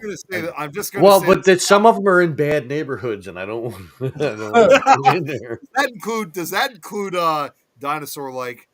No, but it does include Kensington or the Kensington area The, because the that's in the Kensington area. That's where Mickey's gym was. So that's Kensington, PA, Yes, not that's London. yeah, not the yeah, glamorous London part. and right across from Mickey's gym was also the pet shop that And it's that gone. Talia yeah, Shire. that Telly Shire's character worked at. It's gone. That building, like it used to be part of a series, like a row of series of buildings. Now there's a gap right where that was because something happened with that building. I don't remember if there was a fire or something, but they Oh, had to get rid of it. So damn. now that's just an empty space. Mm. Sadly. Well, you know, Well. let's go. The fact that there's all these movies you guys want to watch, hey, you know what? For Tom, me the Rocky movies, I mean, I got to do what I got to do. You know? Hey, you know what? Yeah, Sometimes I you am got it. doing it. What are you gonna Yeah, do? you gotta get. Hey, you know what you also gotta do, Nick? You gotta get caught up on Stranger Things because they just announced when the final season's coming out, and I want to cover the rest of the show before that. You know, there is. Well, I've watched. I will tell you, I've one watched more every movie. season up till now. Me too. There is Yeah. one more movie I Yes. still haven't seen yet, which this will also shock Tom too. Is again also Sylvester Stallone. I still haven't even seen Rambo. You need to. Oh my god! Yeah. And you got to see the movie called At Over the least Top. see the first one. You got to see the movie called Over the Top where he does arm wrestling and stuff like Right. that. Okay, there's I so just- many Stallone And I movies. think that was with his real son. His real life son was in Oh, that. really? No, his real Well, life he son was was in also Rocky. in the Rocky movie, the later Rocky movies, also with his dad. Hey, wait, quick question. What about you said the fourth one was? What about Rocky 5? Rocky 5, I hated it. Was that the one with Tommy Gunn? Yes, it's There because is no Rocky 5. yeah, they made You Rocky, You know, like, Tommy Gunn become is famous. directly related to John Wayne. I'm just saying. What was that, Don? They basically had like this subplot where Rocky lost all of his money because of an incompetent accountant and was back to back to square one, just living in the suburbs of, just living in the slums of Philly. And I'm just thinking, come on, we don't want to see Rocky on a downfall. We want to see him triumph. And full circle, there was a dude in that movie that says, "You can't hit me. I'll sue. I'll sue." He was actually in Seinfeld, and we're back to Newman, and then we're back to Jurassic Park. Guys, I'll be back in just. I gotta run upstairs quickly. Okay, and back Okay. quickly means like be back in 10 We're minutes. waiting to see if we're doing Half it an hour. quickly. I just wanted to talk about Thomas's comment where he says Jurassic Park arcade game. Oh, I remember The that. arcade game is so good. And I also had the game on the Sega Mega Drive Portable. And I love that. And they had it on the Sega Mega Drive. I love the Jurassic Park I don't games. remember Sega Mega Drive. I love it. Yes. Was that the one with Oh, shotguns? so good. Yeah. Let's see. There was The arcade one, yeah. yeah, like Yeah, there was. okay. And so Sorry. yeah, like there were like ever since Jurassic Park games, like there've been bigger. There were all sorts of big hits with dinosaur games. There was Dino Crisis, which was made by Capcom. Oh, yeah. Dino Crisis was epic. Let's Yeah. see. I could actually play it on my PS5. You could actually stream that game. Yeah. Let's see. There's Turok, the dinosaur hunter. Turok. Oh, I Do you heard of that one. remember? Do you remember PS1? There was a demo, and you could do the 3D Tyrannosaurus Rex. Did you ever have the demo? And you could I don't think be a T Rex. Oh, Don't that believe was so. really cool. Yeah, but it sounded like something I would have loved as a kid. Yeah, but Yeah. let's see. Yeah, like I mentioned Dilophosaurus before, that they were supposed to be 12 feet tall according to the book. They actually did make a bigger Dilophosaurus than in the movie in the Turok 2008 reboot. That one that had what was his name? Ron Perlman doing a voice. Mm, I like Ron Perlman. He was Yeah. on Oh, Sons of boy. Anarchy. He's great. He Hellboy. played Clay. Hellboy, yes. Yeah, he was He was the original Hellboy. Hellboy, He was. yeah, the original. The second Hellboy was the guy from Stranger Things, actually. Yeah. The guy that played the cop. David Harbour, yes. oh yeah. He was the second Hellboy. That's right. I have to say, Sam Neill, he did have an air of Indiana Jones about him in this movie, Yeah. didn't he? He had the hats and the way he dressed. But turns out he was dressed differently in the book though. He had a Hawaiian shirt. He had it was different. Oh. So He yeah, was the Tom Selleck of archaeology. they changed quite a bit of the compared to the book. I mean, just which I mean, well, some of the biggest changes was just like the graphic content, which I can understand because I'm pretty sure because clearly they wanted to make this like more, like PG. yeah, more like really like water down the violence kind of content, like so that way it could be, more audiences will be able to see it, a PG-13 rating. So Well, having Jeff Goldblum with his shirt off, that would have drawn a lot of the women. Oh, then it becomes triple X. But I'm sure when this film came out, it wasn't PG-13, it was a PG because my parents were quite strict about me watching Universal or PG.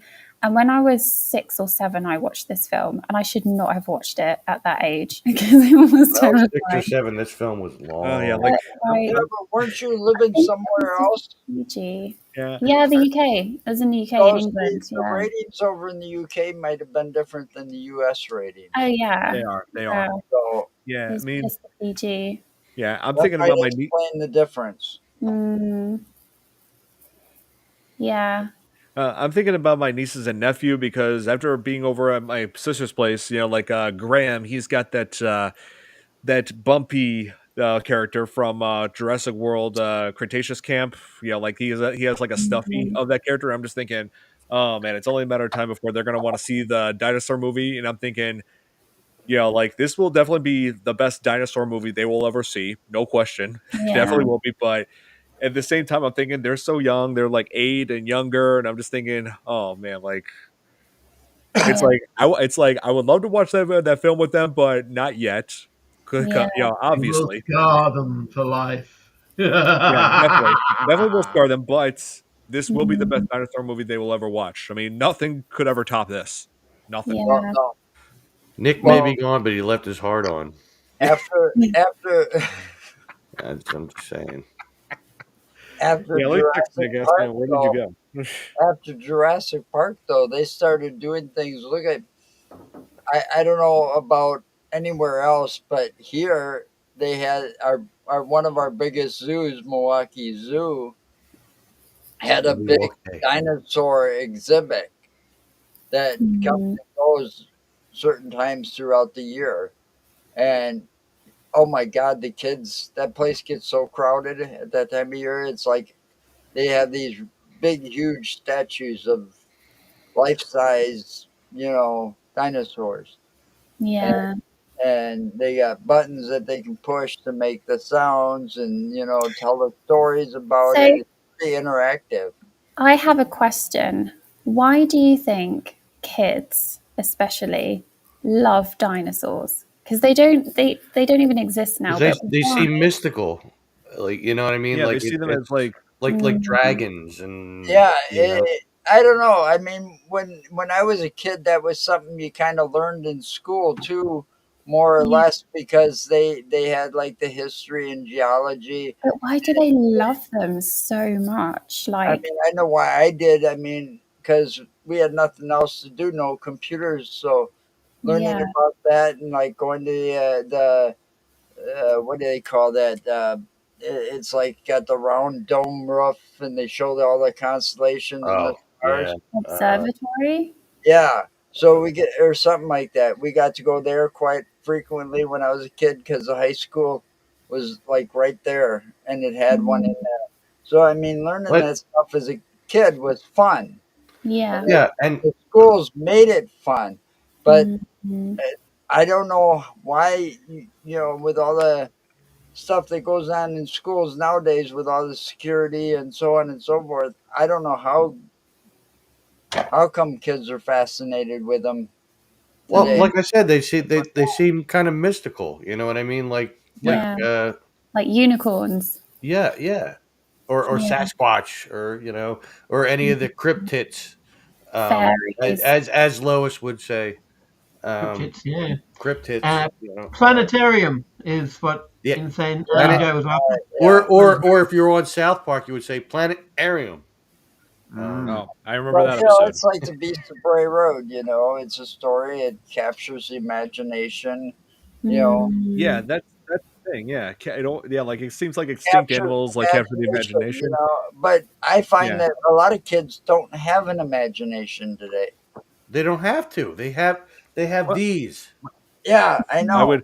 That's I what I'm would saying. argue.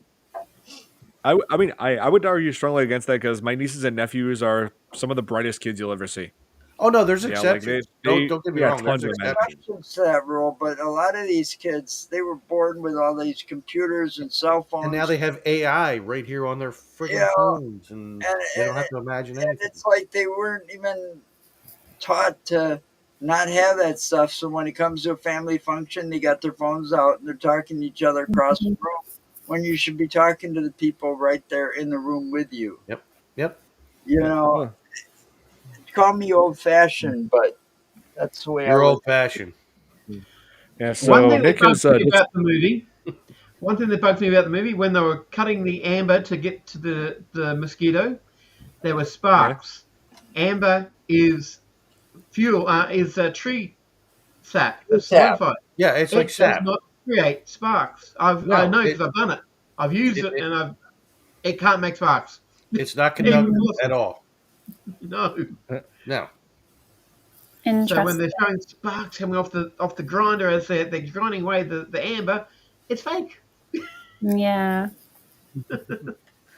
Oh man, yeah. Like I was about to say, there were a few inconsistencies in this film, Well, that like whole thing scientifically. about trying to get blood out of a mosquito that's been fossilized in amber. I mean, come on. Like I said, Yeah, that would never happen. Like the Yeah, I was about, DNA, yeah, the It's almost DNA is an long dead. impossibility. Yeah. Mm. yeah. It's not preserved. It's a DNA would not stay preserved inside of a mosquito. It would just be. No. But look at how small that was. That needle had to be a lot smaller than they made it look, too. Right. Yeah. And the amber Yeah. was only like this big. Yeah. And they had like a little mosquito. Well, it was a bigger mosquito than what we're used to, but it, like, I mean, come on, that little needle that's attached that would not get through that thick skin of a dinosaur because Not the without dinosaur's breaking. skin is like this thick Oh, or yeah. whatever. You know? Well, Yeah. the mosquito would have had to be like 10 times that size. Easily, Yeah. at least. Well, at least. Here, wait! I just thought of one dinosaur that we forgot to talk about. They came across one of the more gentler dinosaurs. That was the Triceratops.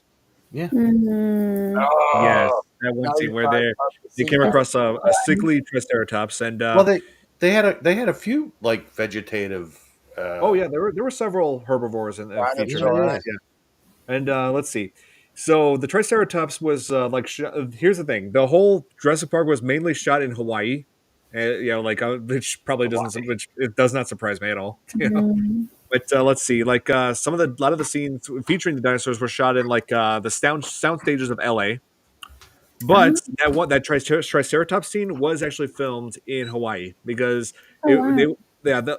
I felt like having it on location like that made it feel like would look more genuine as far as the island Yeah. being taking place on the island. Yes, I get and that. so they went to operate the site Triceratops. They had to dig a hole beneath the animatronic with like 8 puppeteers operating it with cables. And like the backside of the Triceratops had like a door that had like 4 people inside of it, and so it took quite a bit of effort to do it. I don't know where Tom just went. I wanted to make sure I waited until was here or Nick was here. Everybody's disappearing on us. Yeah. Well, that's similar to how they manipulated Kermit the Frog in Rainbow Connection. They had I can't remember them.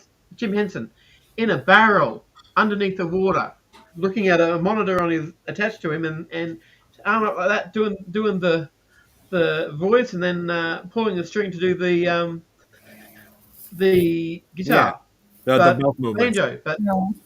yeah. I got you. Absolutely. Oh yeah, and the Triceratops in this, the design of it is not the original design that we see in is not what we see in the movie. That's not the original design of it. It was meant to be different colors. Like they were originally going to have it like multicolored, like I think purple, yellow, and green, and maybe with some red in that. Make it look like something out of the Avatar movies, huh? Yeah, pretty much. But then Stan Winston, when he was shown that, he was like, "Nope, we need it to be one solid color." So they decided, we're going to make this whole thing brown because It's a shame. yeah, this whole multicolor thing, he thought it would look ridiculous. Damn, Nick's not back yet. Well, if they Yeah, do Nick, it right, where did you go? Well, if you think about it, they do it like green and brown, because you think about it, the dinosaurs, amphibians, Camouflage. they could have got away with that, but adding all the other colors would have been pointless. Just do shades of green and brown or a couple of different colors, and they could have gotten away with it. Right. I have a question. How did they? Kate has a question. This is really an odd experience. She never has questions. You know the T-Rex and the guys like don't move because they sense movement. How do they know that? Where does that come from? They're just Oh yeah, they actually assuming. did. They actually did give they actually did give an explanation for that in the book as to Right. like What's the the explanation? T-Rex's vision is based on movement. They mentioned in both the movie and the book that that frog DNA was used to like finish the genetic code for the dinosaurs. In the book, they mentioned So that the they did T-Rex mention that. would just hop. Yeah. Okay. So in the book, we're talking about the whole idea of like the vision being based on movement for the T-Rex.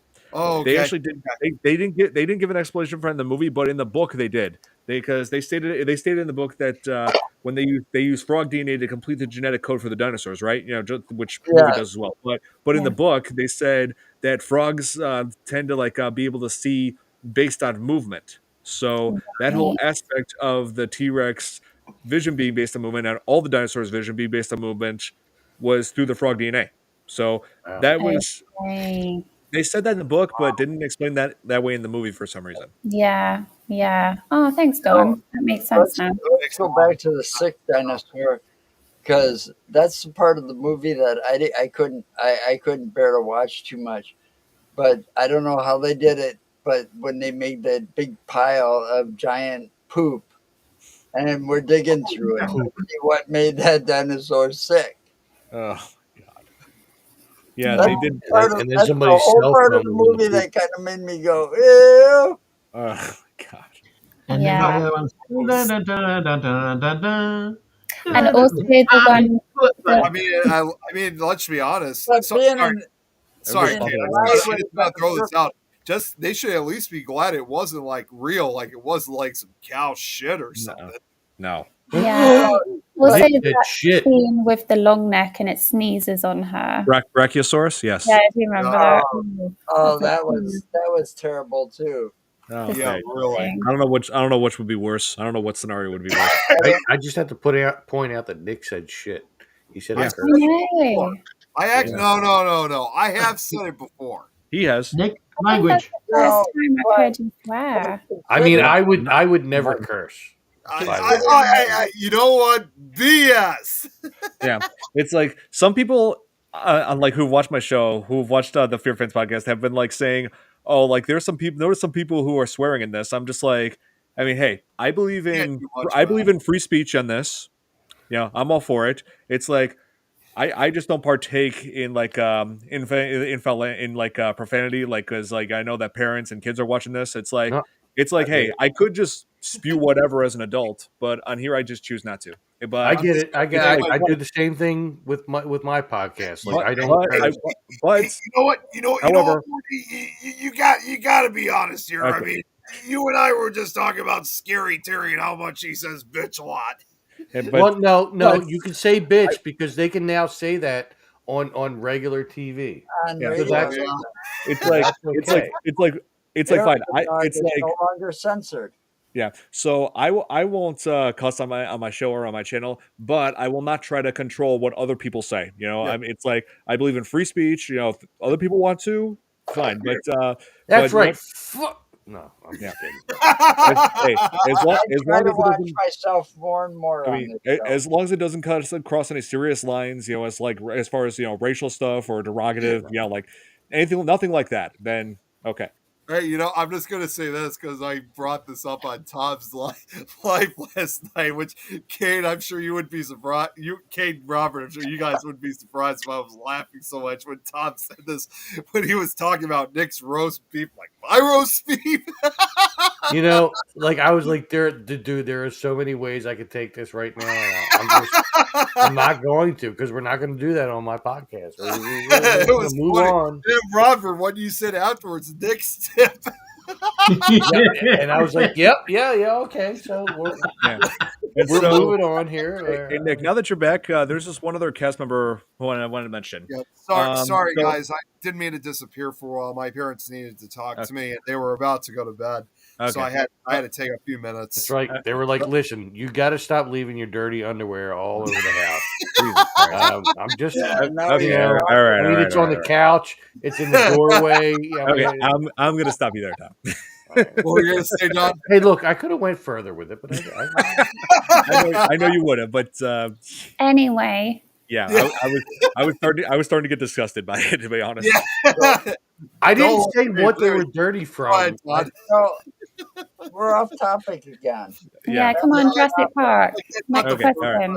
All right, all right, all right. Go on, Don. So the one cast member on this is pretty controversial. Yeah, the actor who played like Lewis Dodson, Dodgson, sorry. Dotson. Is it Yeah, Dotson we got here? Dodson here. Dotson. Yeah. We got Dotson. Who paid off Dennis Nedry to steal the dinosaur embryos from Jurassic Park for a yeah. rival genetics company that Dodson was associated with.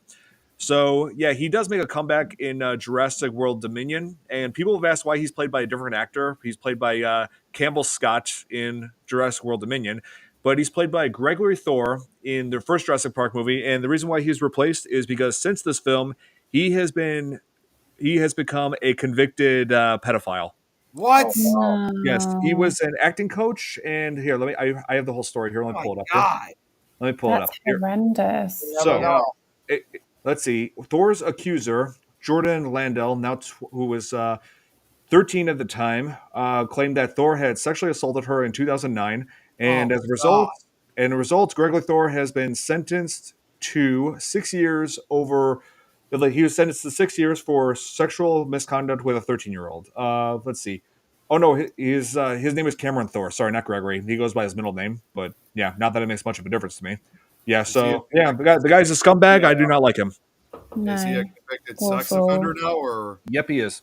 okay? Yeah, I don't believe he works with Hollywood anymore. I'm pretty sure Hollywood wants nothing to do with him. I mean, Yeah, he probably lost everything as a They result. started doing that stuff, banning some of those people. I mean, that's I used to watch a series, and then on Netflix, and Netflix totally it's still there, but they didn't cancel it for like a new season, or didn't renew it for a new season, and Hollywood refused it. Well, he's sitting behind bars, but that's Danny Masterson. oh yeah, yeah. For I the don't know. same thing. And God knows how many accounts, because, and I hate to say this, but the guy was, what is it? Church of Scientology, you know. Oh I didn't know no. anything about the Church of Scientology. Anytime an accuser came forward to accuse one of their members of something like this, that accuser got harassed by other members of the Church of Scientology to keep quiet. So these charges, they take time before they actually come out. So God knows how many women were affected by him. Oh, Yeah. man. Awful. I'm not Only got Horrific. charged and convicted of, I think, 6 or 7, but there could have been a lot more. Yeah, I'm you know, disgusted by. But seen that movie several times and seen that scene with Wayne Knight. You know, that guy, obviously, because I was younger, of course, there would have been. I would have never expected that he would end up becoming what he became. yeah, I didn't expect that with several people, including Brian Peck, who I remember from Return of the Living Dead, who Yep, became right. associated with Nickelodeon and decided to prey on child actors. So yeah, And also, let's not forget unforgivable. Dan Schneider, who created a lot of those shows back in the 90s, early 2000s, who literally created our childhood and then destroyed it all. Yeah, I have nothing but disgust for people who prey on kids. That includes Yep. them. That includes Victor Salva, Roman No, Polanski. Victor Salva, tell me Yeah, about. Roman Polanski. Even then, now they're saying that they're no longer pursuing Roman Polanski for legal offense for his crimes. Yeah, because statute of limitations expired. Yeah, because authorities probably Well, figured. I don't know. Authorities probably figured at his I age, hate it's like to why say bother? this, but just in Roman Polanski's defense, he probably got really messed up and screwed up in the head because of the way his wife and his unborn child were killed. Yeah. And Yeah. Still doesn't justify it. no, it doesn't justify it, but I'm just saying The Manson murders. he got mentally messed up in the head and probably never uh, sought out help like he should have. Sharon Tate, right? Yeah, Sharon Tate. Yeah. So if he had gotten some kind of help, it would have definitely made things better. But I mean, unfortunately, he just Sharon never had Tate it. He just was never chose to do it. due to pop any time before she was murdered. I mean, she was like 8. The reason that's why she had friends staying with her because Roman didn't want her staying alone when she was that far along. Right. And let's see. Actually, I'm just going to say this now, real quick. Is even today, I don't know if any of you guys heard. In March of last year, he was sued by the LA Superior Court by another woman who alleged was raped by him, but this time it was back in 1973. So it's obvious that he may have had a history of doing these things, not just with that Clearly. person back in '77, but Yeah, clearly. There's still controversy surrounding him to this day, even over 50 years later. Yep. It's just horrifies me how many people are like that out there who are who to me they're not always going to be redeemed. There are certain maybe some, but there are some that are out there that are always going to have this sickness and have no business to even walk among us. It actually says here he is facing a civil trial for this allegation. His trial date set is for August of later this year. So looks like he's going to be going to court soon. Yep, rightfully so. And to make matters worse, this woman too was also a kid at that time, back in '73. Yeah. Yeah. So Anyway. So to wrap this up, Jurassic Park, in my book, one of the best movies of all time. If you have not seen it, what are you doing? Go watch it. Seriously. Yeah. It's like one of the best things you could ever experience as far as cinema. Like Iconic. It's a movie I always go back to again and again. And also, if you're willing to read the book as well, this book is like one of the best things I've read in a while. I'm surprised I didn't do it years ago, but definitely not for the faint of heart. It's got some pretty graphic moments in this, and I gotta say, I was not expecting the whole river chase between Grant and the kids and the T-Rex in this. You know, that was not. There were some things that were left out of the film, including that. Yeah. Yeah, I'm pretty sure. Yeah, they saved that for I think Jurassic Park 3, where the Spinosaurus was in place of the T-Rex.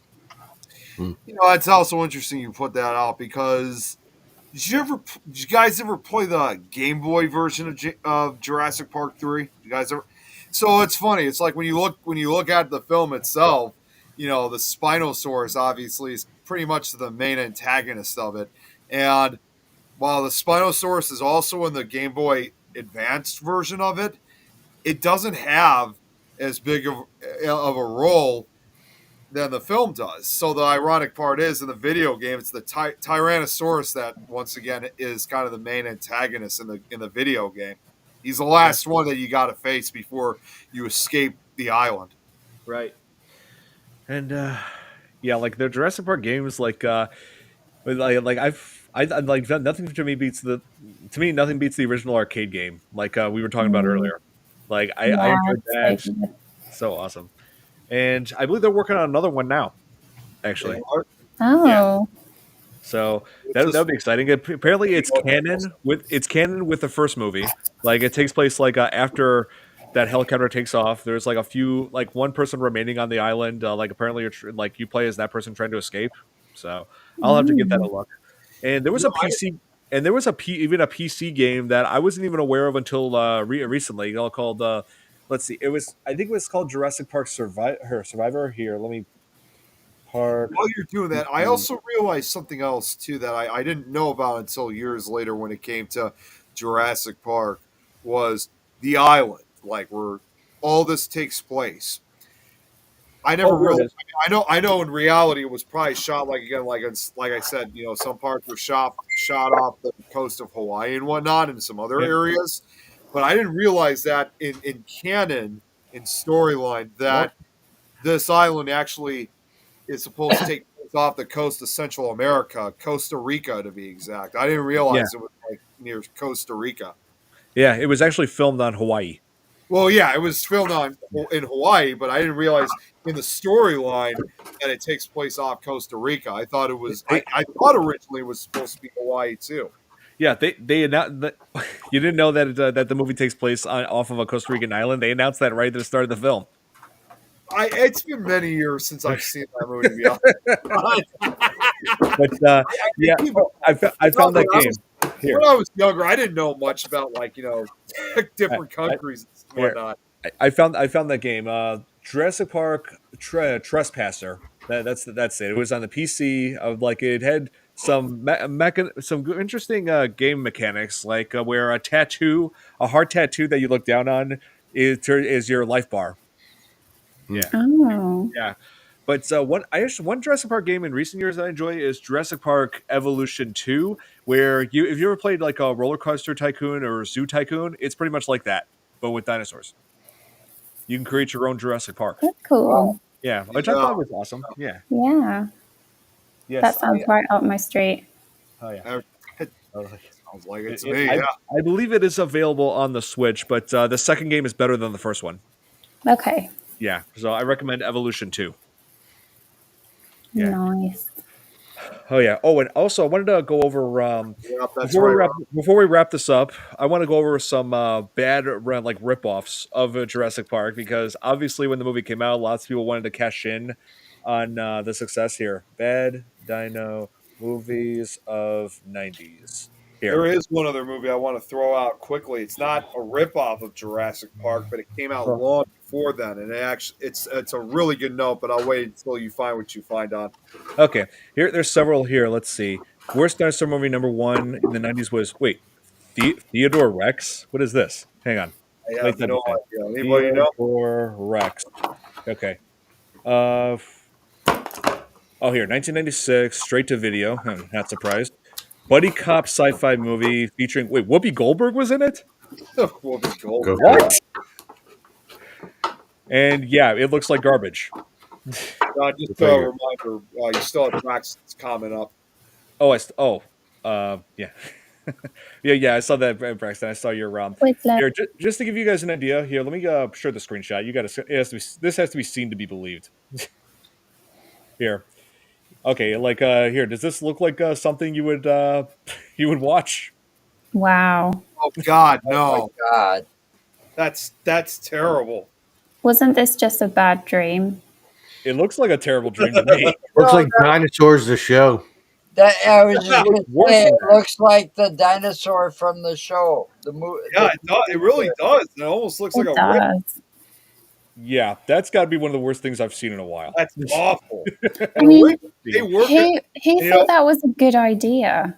I don't know. And originally, Cinema apparently worked on that. The TV show that you just brought up, they were going to make a movie out of it, which I'm sure that would have been far better. But that is just bad. It's worse than Barney. It looks way worse than Barney. Let's see. Oh my God, that was another thing we forgot to bring up. Different dinosaurs, stuff that came out in the 90s. Out of everything, we never even mentioned Barney. Right. Let's not. I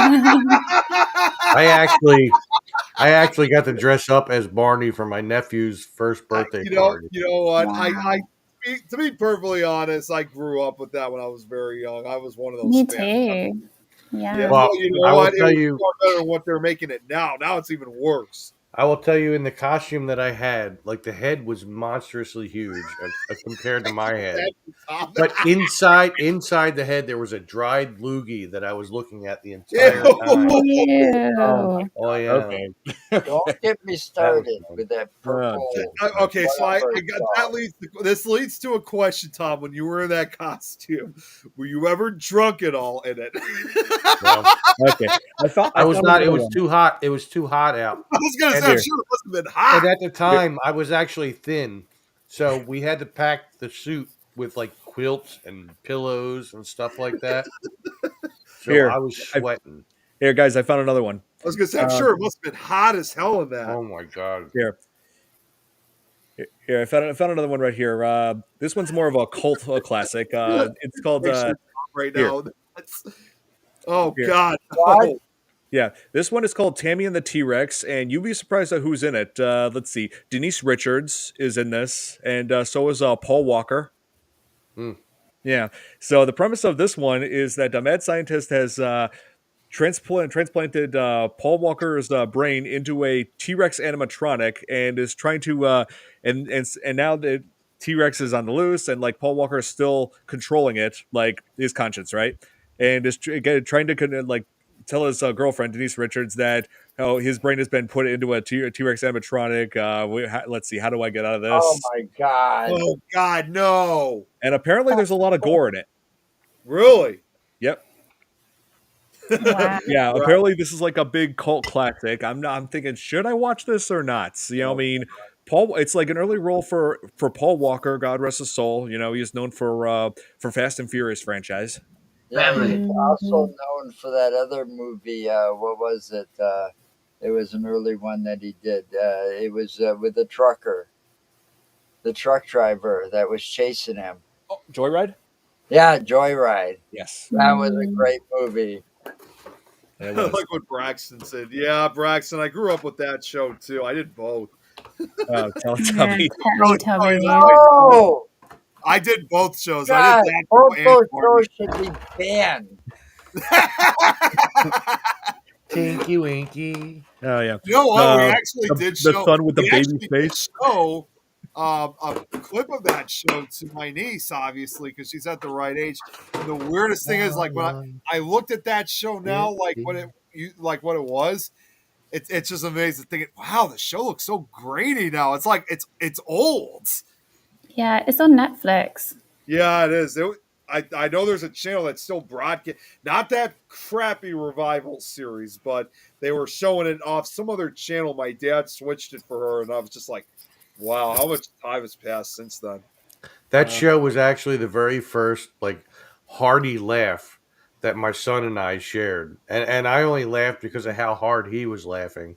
Hey, remember I Because told you, like they had It was the one of those Teletubby pudding or whatever, and it Oh, was the all custard, over the yeah. place, and they were like Tinky Winky know what to clean the tubby pudding. Ew, and he thought that was hysterical, and I could not stop laughing. Like every time Dog he had his once human said, body. What Aw. was What? that? show? It sounds like something for dog men.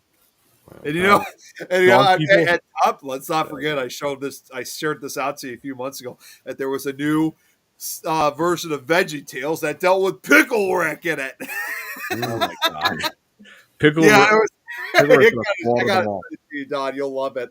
I was about to say Pickle Rick will slaughter every one of them if they No, do. there was like they were like there was like a meme made of like the Veggie Tales characters, and then Pickle Rick is standing in the middle, like drunk. He's like, yeah, and they're all like, because that show was also a show for Catholics, and they're like, drinking is a sin, you know. He's like, hey, you know, and I said that to Tom, and I just love what he says. He's like, hey, you know what, Morty, that was just such a stupid. You got to get over it. That was such a stupid cartoon show, made for Catholic people. Oh my god. Yeah. That was a good response he gave me. So yeah, I need to ask. I already got an idea of what you guys are going to say, but what is your favorite dinosaur in Jurassic Park in this movie? The T-Rex. Don, you'll have to comment Okay. up again. Yeah, that's what I have the best memories of watching Jurassic Park. I love the T-Rex. Yep, same. Some people say T-Rex, some people say Raptor, some people say the Triceratops, even though it was just that one scene. Yeah. I like the Raptors. I Raptors was were great. terrified of the Raptors. Oh, Don, yeah. you'll have to comment up again. Oh, the comments are off still up. Wait, my older sister ran away from Barney. She said, I think. Oh, she ran away from Barney. Okay. I ran to him back in the day. Yeah. Oh my god. Yeah. Apparently, like I was scrolling through like Netflix, just randomly just came across like Barney becoming animated, and I'm just like, No, okay, yeah, that's what I mean. The first okay, time it's like I don't care. the first Yeah. time I saw him that way, I'm not even lying. I actually screamed because that was just terrifying to look at. I'm like, this is not even what I used to Oh, grow up with. I yeah, actually was and screaming. No that's joke. like just about as pain. Yeah, that's just about as painful as when the one time. Yeah, it was just as In painful as just that Bandcamp, one time when. Oh, Nick's disappeared again. No, I'm still here. I'm just grabbing something. one Yeah, time in Bandcamp. no, that what? No, it was just about as almost as painful as that one time on Netflix where they recommended House of the Dead, and when I saw that, I'm just like, how dare you? See what I How was dare you trying to recommend Rob House of the Zombie Dead to me? movie? I'm like, see I'm what- like, no, no, that's House of a Thousand Corpses. Oh No, yeah. House of the Dead is that god awful movie that Uwe Boll directed, and we're probably gonna end up covering that one day because people said we should cover more bad movies. You know, House of the Dead is one of them, and I'm just Well, like, there is I'm a like, shit ton of and I bad and horror movies. I was very close to just sending a message saying, hey Netflix, and then screenshot that and just write WTF exclamation No, points 10 there exclamation is points. one other movie I'm hoping we can cover sometime that's pretty. I mean, it's not overall terrible, but it still is bad in some way. Debbie Does Yeah. Dallas. No, no, damn it. Well, no. First off, before I tell you what movie, what I was searching for was, believe it or not, even after all these years, Behind the Red Door. we actually still have an old VHS copy, a white copy, in fact. I mean, VHS tape of the old Barney series. We still have it after all these years. Hasn't been played in like 25 plus years now, but we still, and it's like the original series from the late 80s, early 90s. So we still have a tape of that. I thought I'd be able to point out. I know it's around here somewhere. So it's yeah. Hey, Braxton is saying, just imagine if they made a horror version of Barney. Yeah. That actually reminded me of a video from a YouTube channel that I always loved since I was a teenager called Smosh, and they did a video called "If Kid Shows Were Real," like what would happen if a kid show was realistic. You showed me that. Yeah, I showed you one part of that, but You not all showed of me it. a few times, Here, I thought. what? No, that was a different video. Oh, No, that was here. yeah. You're right. They actually did do a segment that you guys need to see. Hang on. Well, they did one of what was it? Banana Here. Split Show. Here it is. Don, wait, before you play it, you may want to take down the comment. Oh, yeah. Okay, here's what Barney would be like if it was a horror film.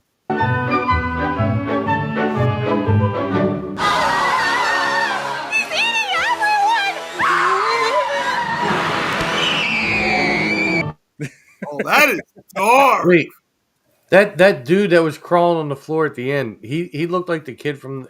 And I'm really not trying to sound bad, but he looked like the kid from the Shriners commercials that said like, "You can get this adorable blanket." Like, I actually thought he looked like. Honestly, I actually thought he looked like Josh from Drake. yeah, well, you know what? Yeah, he kind of did too. Let's see. House of the Dead 2 shouldn't even have been titled that because the majority of it, it had nothing to do with the first film. I mean, that's an improvement. Well, Yeah. I mean, there's been a lot of movies that did that over time. Right? Yeah.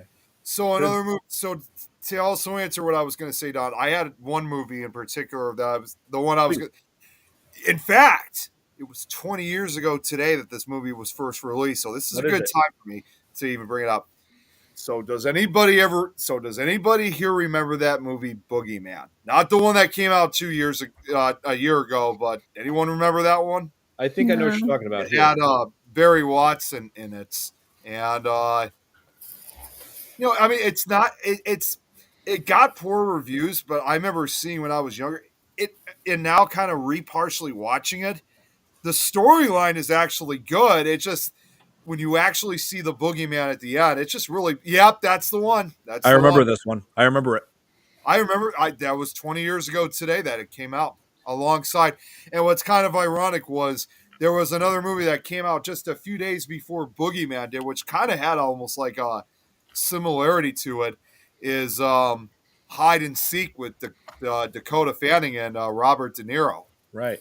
They were kind of released both around the same time. Yep, that's what I mentioned. The 2005 one, Braxton. Mm-hmm. Ghost of Mars was way better than House of the Dead. I agree. It was not. I mean, Ghost of Mars was not John Carpenter's best film, but it's still much more watchable than House of the Dead. Anything is more watchable than House of the Dead. I'll tell you what. The movie on the poster behind you, yes, is turning 50 as well. That film is probably better than House of the Dead. So that movie came out in 1975, which is the same year that like an icon. Oh yeah, this old pickle named Tom. Yeah, right. I mean, he has a YouTube channel. I forget what it's called right now off the top of my head. Yeah, he's a little bit dumb sometimes when he's on because he's drunk a lot. Well, I mean, you know what? Listen, he's not as dumb as his friend that keeps hitting friggin' iron golems and then trying to friend them. Exactly. I'm just saying. And seriously, Nick, we've been playing that game for a year, and you still haven't learned how to use crafting. Ridiculous. In my first month of playing the damn game, I surpassed you. Exactly. I was actually listening he keeps taking all of our tools and then losing them when he dies. And then burning down the houses, which is why I made ours out of stone. Which, by the way, cool. the house that I made in that pickle survival now has a second floor, which is much bigger than the first floor. Oh, that's good. You know, and there's like a little glass patio and everything. Like I've been working. I'm just gonna say this now. I was actually listening to your live. I was listening to it again when I was working today, and I was laughing at times to like some of the parts of your live, including when you were talking about the golems. Oh my lord! And so I just this year. Oh no! I just want to say real because of what Braxton just said. The 2000 said he loves that one. Didn't see it in theaters. See, that was the same thing with me too. And I actually want to tell you, Don, real quick, because somebody actually made a really good comment about this movie that even though it's not the best, whoever said this, somebody said, I think you're going to agree with me nonetheless. He said, this is so much better than the Bye Bye Man. Can we agree on that? I don't even know what the hell that is. Oh, God. A movie a movie that needed to go bye-bye from the movie theater. Yeah, it needs to go bye-bye from existence. Oh, yeah. What they should have done in that movie is have, right before someone dies, have Instinct's bye-bye-bye playing. That would have been hilarious. I know. Yeah, right? Didn't even do that. What the hell? Yeah, wasted opportunity. It was a wasted opportunity. And, they say this constantly in the film, but they say, don't think it, don't say it. Well, the tagline from everything about this movie, it should have been, don't think it, don't say it, don't see it. Don't watch it. Don't buy it. Don't own it. Don't rent it. Don't even talk about it. I don't know what happened with Kate, Thomas, if that's what you're wondering. Yeah.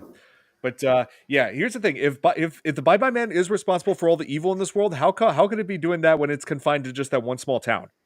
That doesn't make sense. Well, and when you look at this movie Boogeyman, the one from 2005, even though it does also center around one location in this house, the point about that movie is that the Boogeyman in that film is supposed to be haunting closets, literally. Like all closets worldwide, because you eventually do see him trying to target Barry Watson's character at a hotel and whatnot, and the closets start acting like portals. So it does go to show that yes, it may take place in this one location, but it still shows that he could travel anywhere that's got a closet. So Monsters Inc. Actually, has a portal, then he can go to the Nether. Like Monsters Inc. What were you saying, Robert? I should say Monsters Inc. was right. Yeah, yeah. Yeah. So to wrap this up, Jurassic Park, one of the best movies ever, and you're crazy if you don't see this one. Seriously, it's incredible. Just come on, you gotta go see it. You gotta go see it. Come on. Oh no. What's the matter? My pop filter just broke. Your what? Oh, the little filter you put in front of your microphone. Oh yeah. It's just I don't know. I don't care. Whatever. Robert, I saw that one of your boys decided to make a brief cameo. Oh, that's cute. Yeah, I saw that too. Robert was the only one that made a cameo on the P word when I was on there tonight. I'm just Oh, saying, you really? for all you Fear fans and Things Network people, and I posted in the damn chat, and Robert Sorry, was the I was only one that making showed up. dinner. All right, you're excused. You have a family to All take good. care of. Hey, But hey, these other Yeah, it's all guys, good. Hey, you know what? Next time I There were will. no shows. Hey, you're just lucky I made it here tonight. no, you're excused too. Yeah, I you think got an Joe's excuse, Joe. excused out of all of us. Yeah, seriously, Joe. Like, yeah, like when I first heard about this, I was just like, I actually told Joe, like, don't worry about the show if you can't go on. You're like, your health is more important than this. Most Totally. definitely.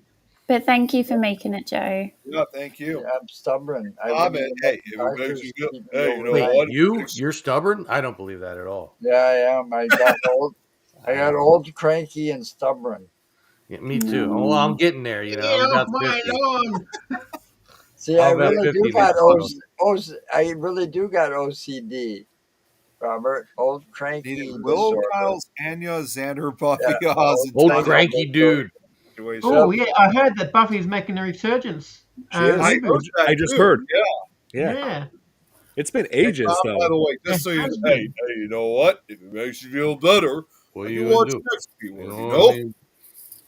I Hey, mean, I you know, just gotta tell me when it's gonna be. hey, you know. Like an angel. Oh yeah. And everybody says I'm Angel. That I look like him. I gotta ask Yeah, you you guys. do. I gotta ask you guys this because you brought it up about a minute or two ago.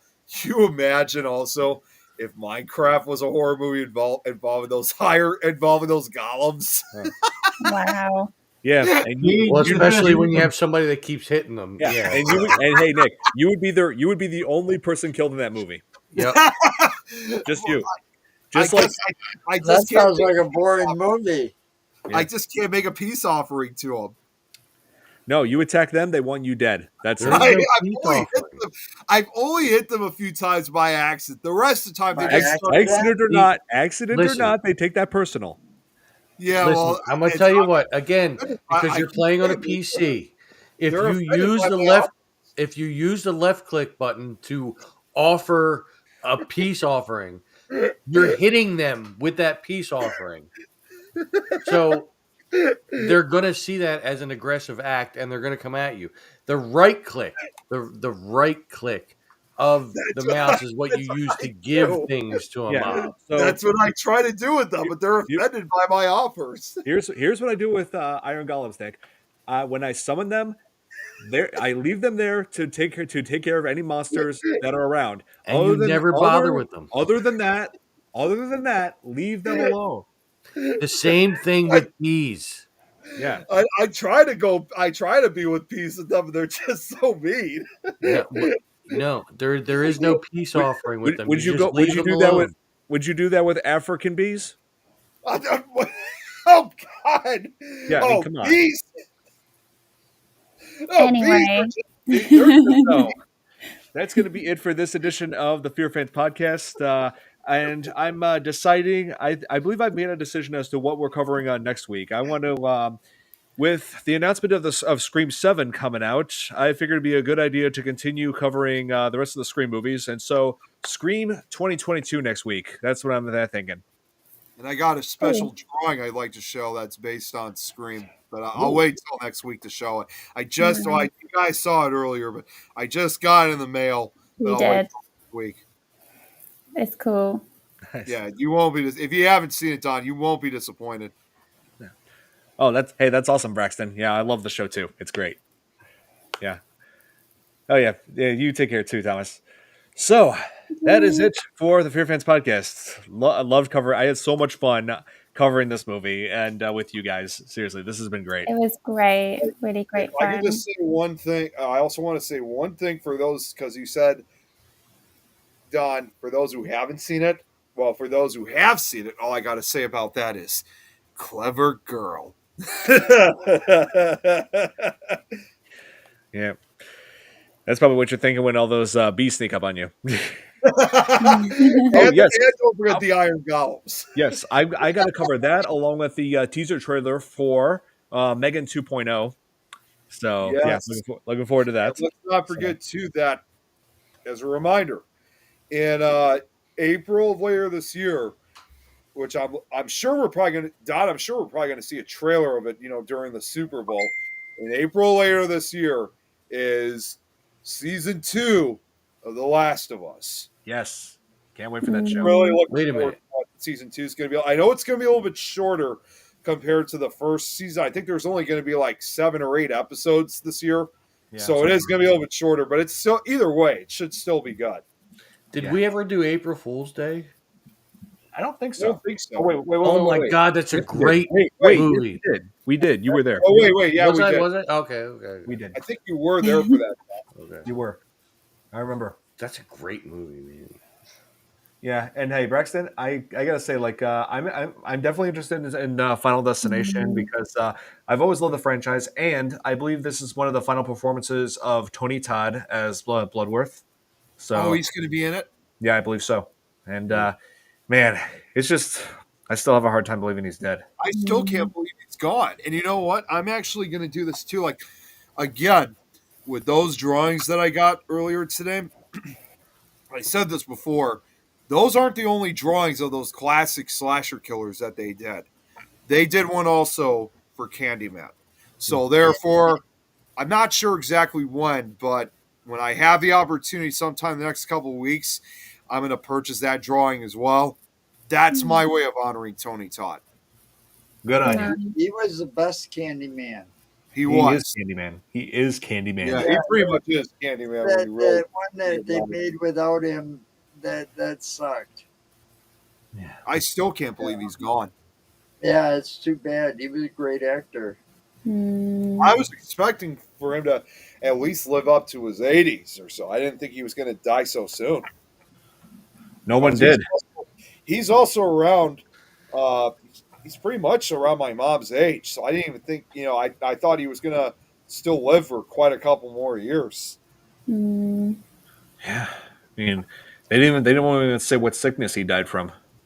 Yeah, I guess that might be just something that probably only the family knows about. I'm sure. Yeah.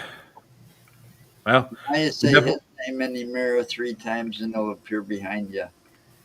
No, it's 5 times. 5 times. Whatever, the whatever it is, but it's like you don't think 1999 will be dead. Yes, Braxton. I was just about to bring this up. I'm gonna sometime later this month. We are definitely going to be covering that remake of Night of the Living Dead to honor Tony Todd. Oh, Lean on Me. That was a good movie too. Oh yeah, that was actually based on a true story. Let's not forget too. He was not a horror movie, but he was also on what was that movie? In fact, they used to call me Crazy Joe. Oh, he was. Now they call me Batman. I was going to say, let's not forget, he was also in The Rock, who also had Nicolas Cage in it. Kate's favorite actor. And The Crow. The Crow, yeah. He's also in The Crow. And for a brief period, as Nicolas Cage had said to Tony Todd, if you like the Elton John song Rocket Man, because it's him. He's the Rocket Man. That was so cheesy. Every time when he gets shot by that rocket, I think, you know what? He's not yelling because he's falling. No, he's only yelling out no because he's trying to say, no, I'm Candyman. He's not Rocket Man, he's Candyman. Yeah, I mean, he is. So I can see why he's yelling out, no! Yeah. So, yeah, next week we are going to be covering Scream 2022. Can't wait. Yeah, because I've wanted us to cover this one for a while because this whole this whole revival of the Scream franchise as like a requel. It feels like a remake and a sequel. That too, and also Melissa Barrera and Jenna Ortega. Do I need to say more? They're both awesome in it. Okay. Yeah. Nice. Oh, she's Cool. supposed to be in this new one. What? Jenna Ortega's supposed to be in this new one, or I don't think so. She said scheduling conflicts because she's been filming season 2 of Wednesday. okay, Yeah, which makes a lot of sense. Yeah. All right, so that'll be it for this edition of the FearFans podcast. We'll be seeing you guys next week, and thank you all so much for joining.